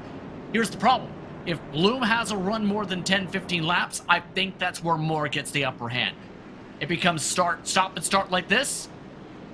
It gets much more harder to cleanly make the pass, even on the old tires. Hope you're enjoying our broadcast coverage in 4K. iRacing on LSRTV. Justin Prince, I'm Wesley Outlet. Charles Wooten handling the broadcast coverage in the CLICKIT RV production truck in Texas. Hey, by the way, tomorrow night we've got a Tuesday night dirt racing special. Join Alex Robinson and Charles Wooten for coverage of the Kentucky Dirt iRacing League from Lucas Oil Speedway. That is going to be a big paid money to win for dirt. That will be again on Tuesday night. Wednesday night, yours truly will be back with Jason. We've got a Wednesday night race at the Nashville Super Speedway. Why can't it be at the Bristol Short Track? It's at Nashville Super Speedway. Another exciting mile and a half for round number 6 for the Northwest CLICKIT RV Fixed Setup Series. Thursday night, doubleheader of coverage. 9 p.m. Eastern Time, Terry Radford, Jason Rockefeller, and Daniel Falkingham, round 3. Simulcast on LSRTV and FTN Network for the Bristol qualifying Split 2 Road to Pro. And then on Later that night, we're at Eldor. Alex Robinson and myself for the Northwest Super Late Model Dirt Series. Sunday night, we're going to Kansas for round 3 of the World of Thunder Esports League. All of that's coming up this week. Hit that subscribe button on LSRTV to follow the action. And we're coming up on 20 to go, Justin, on the restart. Oh, Dennis Moore into the wall. Across the nose of Tidrick. Man, everybody crashes in nowhere. 1 and 2. Reitzman spins around, caution is out. And such hard more break for Toby Ritters. Oh, they're still crashing. Olsen just hitting Tidrick under caution. That did not have to happen, Wesley. Moore apologized on the radio. Look how close he's trying to clear himself. Dennis Moore into Tidrick. And then Ledbetter trying to bounce off Tidrick. Ritters in the fence. Tidrick airborne into Lowther, into Paulison. Johnson on the binders, Ollison on the apron. Caution number 14 at Bristol. And Ollison's got turned again. Wow. Well, that was Olison trying to avoid the commitment cone and coming up into Tidrick's door. Tidrick having to take a lot of damage repair. Looks like Brian Reynolds may also be out officially now, yes, involving those in terms of 10 minutes of repairs. So a lot of drivers taking a lot of hits there. Gormley now with the meatball flag as well from that down. Lowther mandatory repairs with a blown motor. It's getting a lot more. It's starting to look a lot more and more like a Brian Bloom victory. Oh my goodness, that song does not have the same tone for what I was hoping for. Yellow flag out again. Wow. Heartbreak for a lot of drivers right now. Ryan Bloom again. If there was 9 lives, he just sped out another 3 of them with some other top contenders having problems. But here's the deal. Dennis Moore, Justin, how much damage is on the 44 as he is still trying to somehow stay in this race in that number 2 spot? I think it's not even necessarily a Dennis Moore type of race right now. It might fall into Ledbetter and Annenbacher's hands out of anything because they've got even fresher tires than Moore. I think Moore's running out of time here. If anything, it's the concern that the clock is at the point where everybody's pressing the reset button as if there's an alarm going off, waking up in the morning, and you turn it off and try and delay the alarm over and over and over again. Problem is, you hit that so many times. Well, indeed, you hit the snooze button so many times, eventually you end up losing that moment to wake up. Well, hopefully the time does not run out and we can get this race in with now 16 laps to go. Under the caution, it'll be around 15 or 14 remaining when they come back to the restart. We're also approaching the top of the hour. We'll pause for 10 seconds. Radio identification, CRN coverage of the Northwest Truck Series. Presented by CLICKIT RV, the finish from Bristol coming up on deck. Community Radio Network, WCRN 87.9 FM, Clayton, Garner, Raleigh, North Carolina, USA. We are CRN.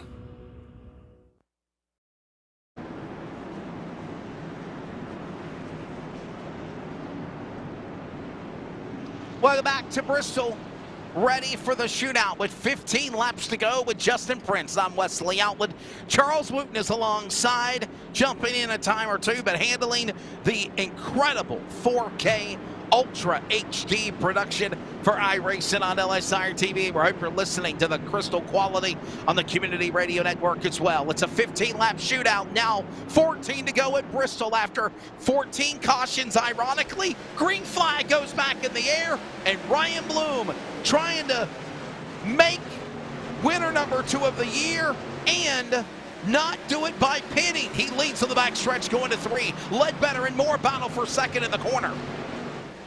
Ledbetter trying to get around with the fresher tires. Both of them damaged though. Annenbacher trying to play different lines behind. Ledbetter getting squished. Moore make contact. Moore to the wall. Ledbetter backs up. Moore charges corner harder. An internal harder squeeze back for Moore in retaliation as he doors him. A crash in 3 again. Puts us back under caution. And while that was going on, Ottenbacher and Daggett were seriously about to rim ride the side of the wall, trying to run down Ledbetter and Moore, and they had to get to the binders. Caution out, number 15 at Bristol, 12 to go. Here's a look at what happened. Keep an eye on down loud, though. Roy Grande already letting drivers go before this. Other apologize because, well, you see it there, just charged the corner too hard, Wesley. That set him so loose that he just wobbled back to Grande and puts up the caution. And that's a tough break for Roy Grande. Was having a solid top 15 run. Ironically, he's still in 15th. He was actually running in the top 10 when that accident happened. And the yellow flag flies yet again. Ryan Bloom, the leader. Dennis Moore in second. Win Racing 1 and 2. Jaden Ledbetter is third. Troy Daggett fourth.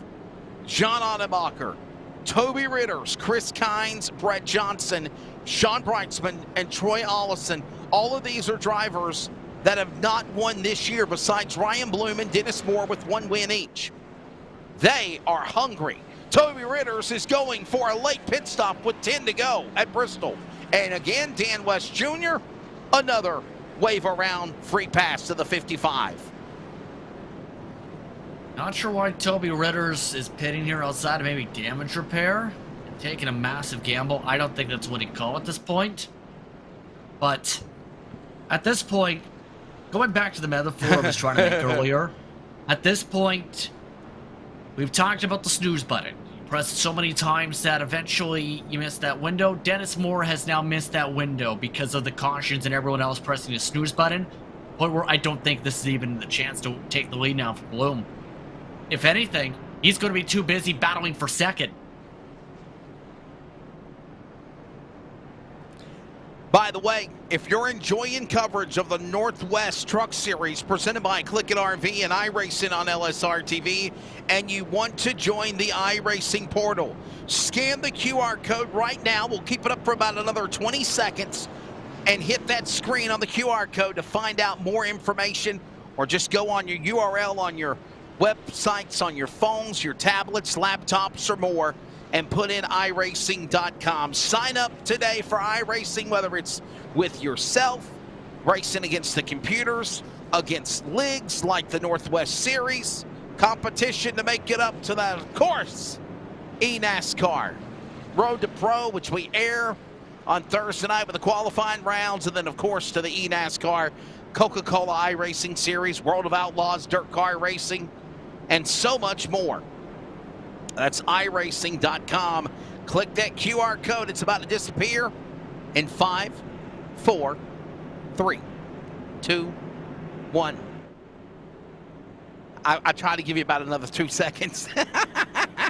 Virginia 811. Call before you dig. Caution summary. Oh, 15 yellow flags.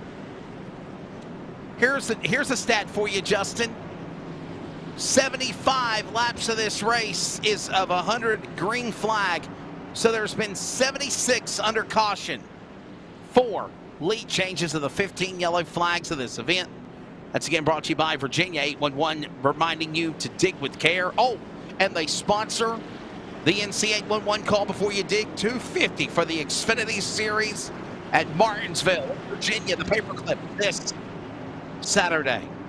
All right, 7, make it 6 laps to go. 3 opportunities at overtime. We haven't even opened that door yet. Restart. Ledbetter gives a punt to pants to Moore. Bottom of the racetrack, he lost ground. Ottenbacher says, excuse me, coming through. He'll carry teammate Breitzman with him. 5 to go here at Bristol out of 4. Dennis Moore not playing nice there on that restart, but look who's in second. Troy Daggett, who's on fresh tires as well, has a shot to go for the lead. Coming up 4 laps to go. Troy Daggett coming out from a cannon to try and battle with Bloom. To the top he goes in 1. 2 miles remain, if you will, here at Bristol. Down the back straightaway now into turn number 3.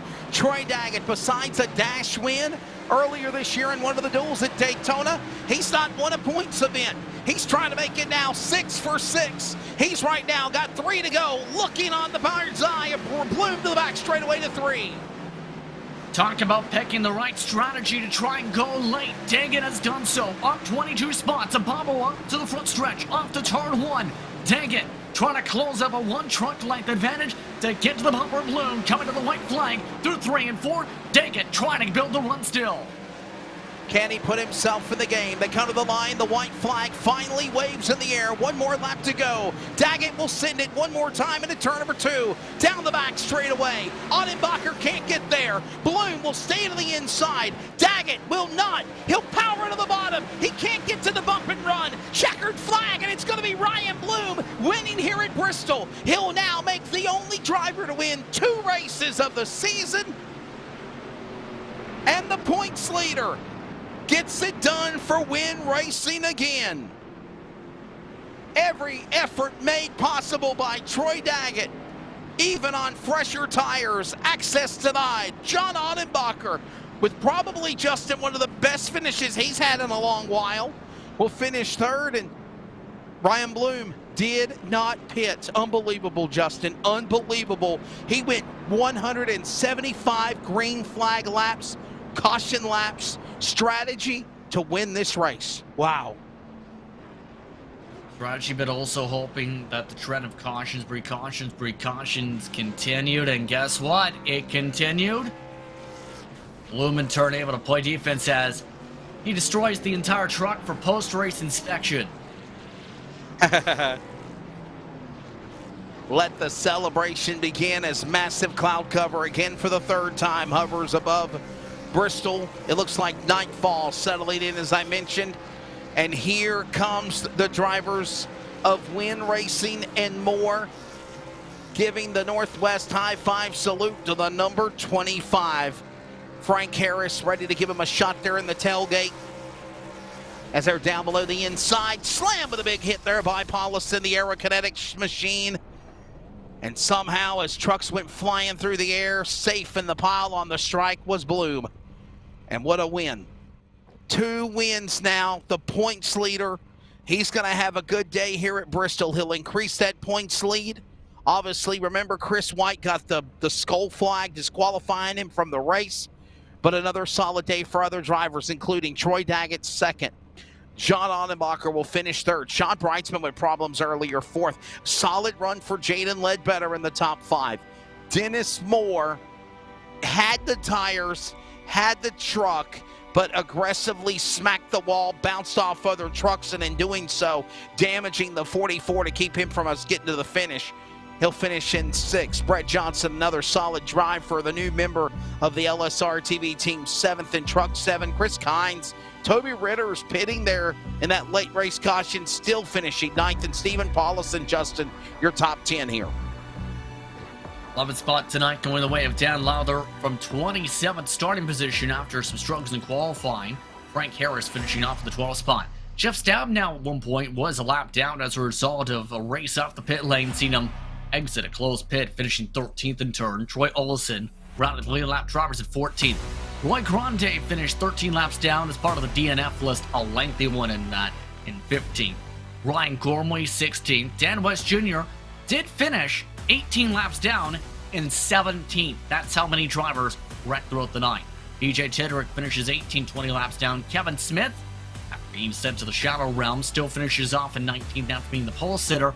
Caden Anderson, after having a dominant truck in the mid portions of the race, finishing in 20th. Yeah, what might have been for the Yakima Washington driver again involved in an accident at the late rally. Briar Reynolds, another one of those drivers that were up there at the end. He'll finish 21st. Carl Berg, 22nd. Gary Nichols, 23rd. All these drivers multiple laps down at the finish. Robert Campbell, 24th. Tyler King, tough break for the defending Truck Series champion. He's 25th. Tyler Kim, Ron Hunter, James Vining, and there's that Christopher White. Again, this is going to hurt.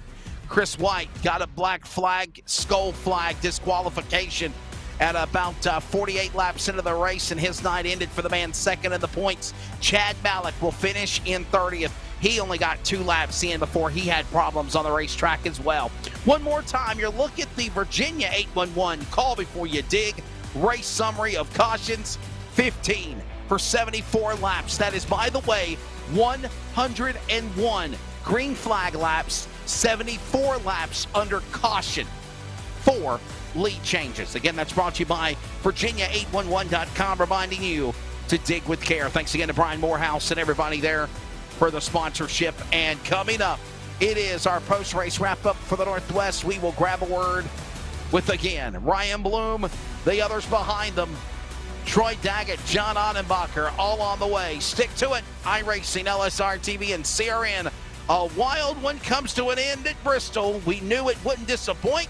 And Ryan Bloom becomes the first driver this year to be a multi-winner, now with 2, and continues to increase the points lead. We'll grab him next.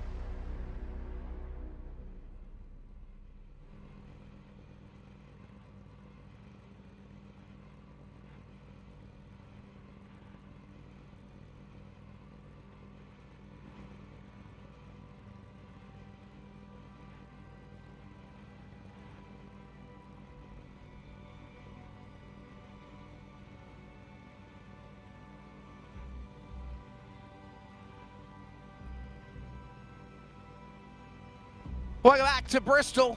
Round number 6 in the books for the Northwest Racing Series trucks, presented by CLICKIT RV. Coverage of iRacing on LSRTV and Ultra 4 HD 4K quality, and on the Community Radio Network. Wesley Outland, Justin Prince alongside. We'll grab our podium finishers. Ryan Bloom coming up, but first, third place. Got to be like a win for John Ottenbacher. John, besides talking to you in Victory Lane, man, it's been a while since you've had a solid podium finish. Got to be a good way to survive Bristol with a third-place drive for the Team LSRTV squad. Oh, yeah, I'm real pleased with that. A lot of luck there. Cautions kind of fell my way, and got tires just when I kind of needed them, and yeah, had a lot of luck there. But Jeff and Dan put a great car together for this LSRTV team, and I was able to work my way up there. That truck had to have a lot go its way, from a very quick 19-second lap in qualifying to the top 3. How difficult was it to try and keep the truck clean, even with the fast repair factored in, to make sure you survived to get up to the front with the way things fared out, and how many incidents you were either nearby or, in a couple cases, had picked up contact from? Yeah, that qualifying lap, I didn't have any practice in this truck, so tonight was the only practice I had prior to the race a little bit, and just wanted to kind of start in the back and kind of run around and get a feel for the truck, and try and avoid whatever accidents. We got caught up in an early one, and somehow was able to avoid most of the other ones. Didn't have much other contact other than I'm sorry about getting into the 49 there. I think I just got on the gas a little bit quicker than he did, and I apologize to him for that. But other than that, it was a pretty good night. I think, Ottenbacher, to sum it up, and you want to segue to your sponsors, that pretty much sums it up. Survival. Tonight was survival here. Yes, it was. Just I was lucky. I was real lucky not to be caught up in a lot more. I was expecting an early finish for myself, and somehow made it through. And I got to thank LSRTV for putting on a great show. Got to thank CLICKIT RV, and looking at getting one of those RVs myself one of these days. And thank you guys up in the booth for everything you do for us, and got to thank my family for allowing me to do this. Driver out of Billings, Montana, truck number 89, John Ottenbacher, will finish on the podium in P3 here tonight after a wild race at Bristol. Troy Daggett, last time we spoke to him in Victory Lane was whenever he was the only driver to pick up dual wins in the trucks and the Xfinity B setup cars at Daytona. Troy Daggett, probably one of the best finishes you've had this year, finishing on the podium in second spot. You're taking this race, being there at the end, and your thoughts of just coming up second, running out of time to catch Ryan Bloom. Yeah, just like John was saying, it was just survival. Like after the third caution, I had damage. And about halfway through, I finally took my fast repair. Then next caution, I got damage again. So it was just a matter of getting that fixed. Then 30 laps to go, I took some fresh tires, and they paid off towards the end. Tried and catch Ryan. And that's the intriguing part about your run tonight. You were very quiet, it seemed, throughout the night. We didn't really mention your name until all of a sudden you're up in second spot. What was that quiet ascension like with you before picking that strategy in turn throughout the night? Well, I wasn't trying to be quiet. I wasn't planning on running in the back, but like I said, I got damaged, so pretty much almost every caution I was going down, getting some kind of damage fix. And then towards the end, it just played out where I didn't need damage fix, and people were wrecking in front of me and moving me up. Right place, right time. Let's go back to the final restart with about 6 laps to go.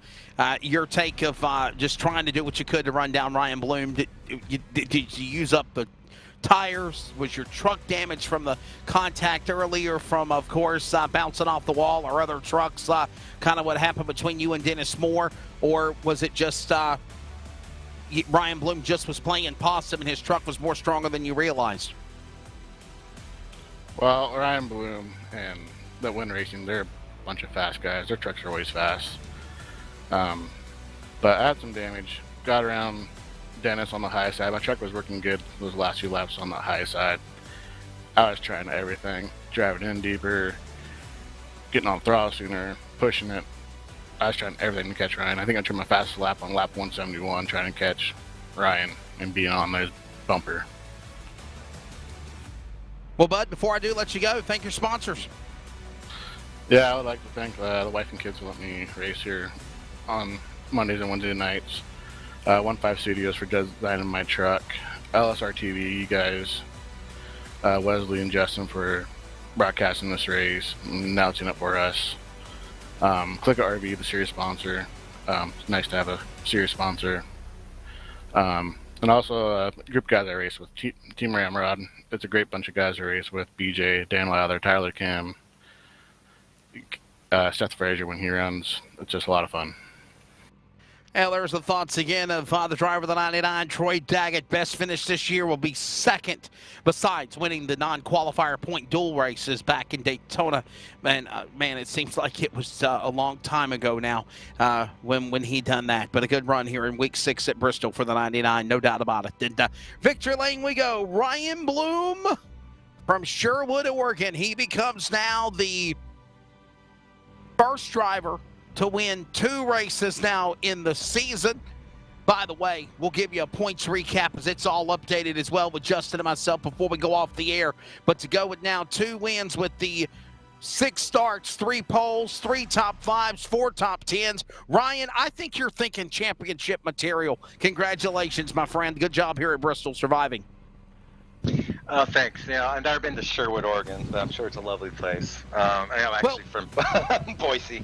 Boise, Idaho. My apologies. Yeah. I'm looking at, there's a lot of Facebook people with Bloom, so I was trying to see who was the one that were related, but I'm going to update that right now. Congratulations, though. No worries. Thanks. Yeah, that was tough. I would never imagine going 175 laps in the same set of tires, but with all the cautions and I didn't feel like there's any way I could go back there in the back and make it through back up front and survived.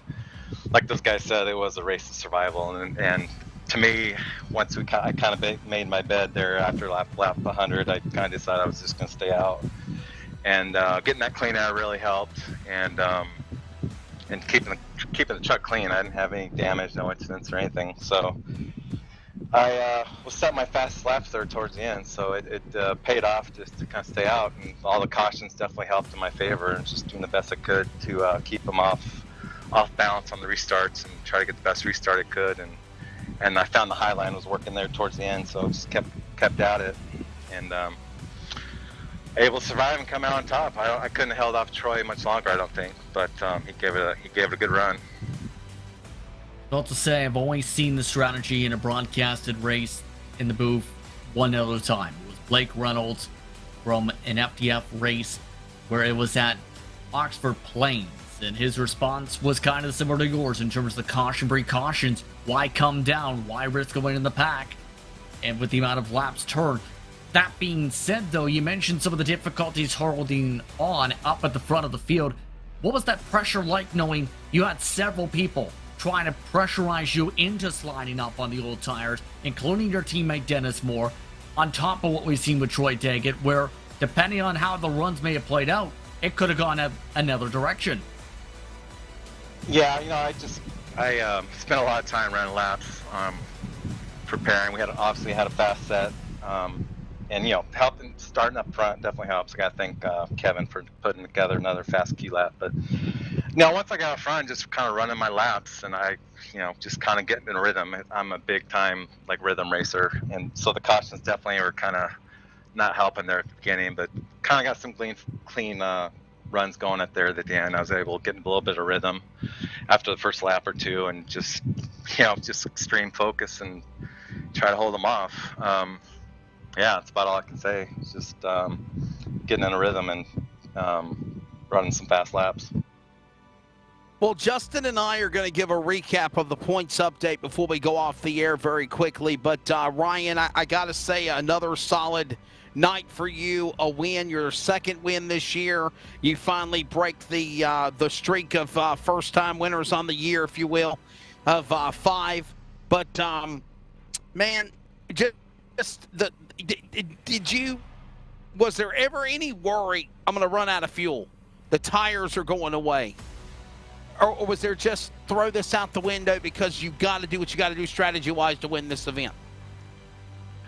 Fuel didn't become an issue, really. With all the cautions, I knew we had plenty of fuel. I was more worried about the tires, especially when Dennis got behind me. I was like, no way, I'm going to hold him off and probably some of the guys behind him with fresher tires. So I was, honestly, at that point, I was kind of thinking, okay, top 5 would be good. It's better than going in the back and wrecking and, 20th place or whatever. So, but, kind of things just kind of laid out there for me, and kept getting good restarts. I actually kind of messed up the last one, started in the wrong gear, but it was just the tires were definitely a concern, but I've been doing a good job in testing in the setup, saving my right rear, so that definitely came into play, and I was able to do a good job of doing that to have enough rubber there at the end. Well, Bud, congratulations. Before we do let you go, thank you, sponsors. We'll see you we'll see you Wednesday, Nashville Super Speedway. Do you kind of feel a little bad that the Xfinity cars are not running Bristol?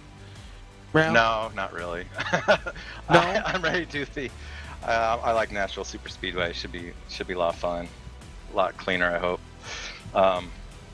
Bristol's a lot of fun. It's just I don't know. I can't get in a rhythm when it's all the cautions like that, but got in a rhythm enough there at the end. As far as sponsors, I just want to thank again CLICKIT RV for coming on board, sponsoring the series, and sponsoring the team, Win Racing.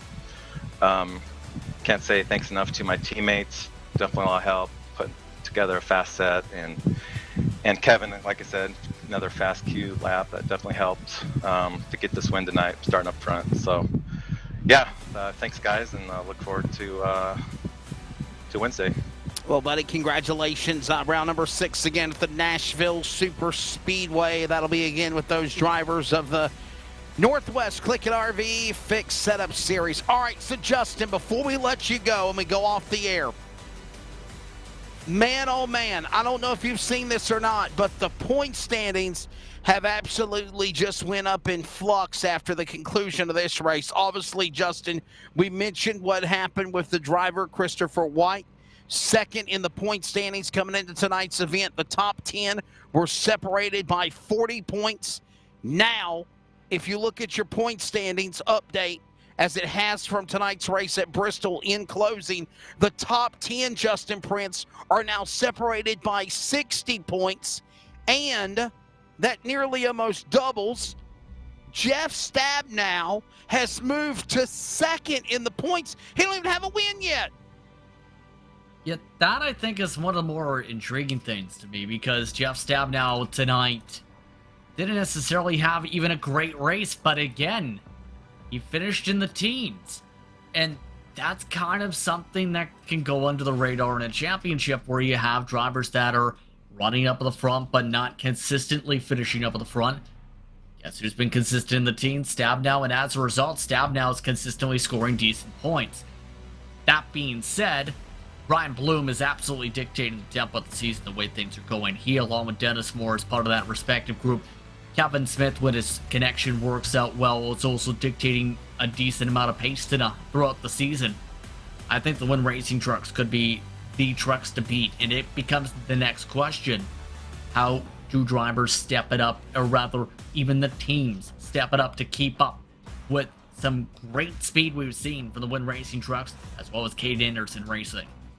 Before we let you go, Ryan Bloom now the points leader, 39 points back as Jeff Stabdow now up 2 spots. He was in 4th. Coming into tonight's race, he's now 2nd in the points, 39 back again to the driver of Ryan Bloom. Then, behind Jeff Stabdow, Dennis Moore, Ryan Gormley, Toby Ritters, 3 drivers, Justin, tied for the points, 43 back to the leader. Then you've got Caden Anderson, what could have been for the 37 for the Daytona Truck winner, 7th. Christopher White has fell all the way back to 8th, 51 points back with Anderson. And then John Odenbacher and Dan West Jr. back into the top 10. He climbed 6 spots in the points.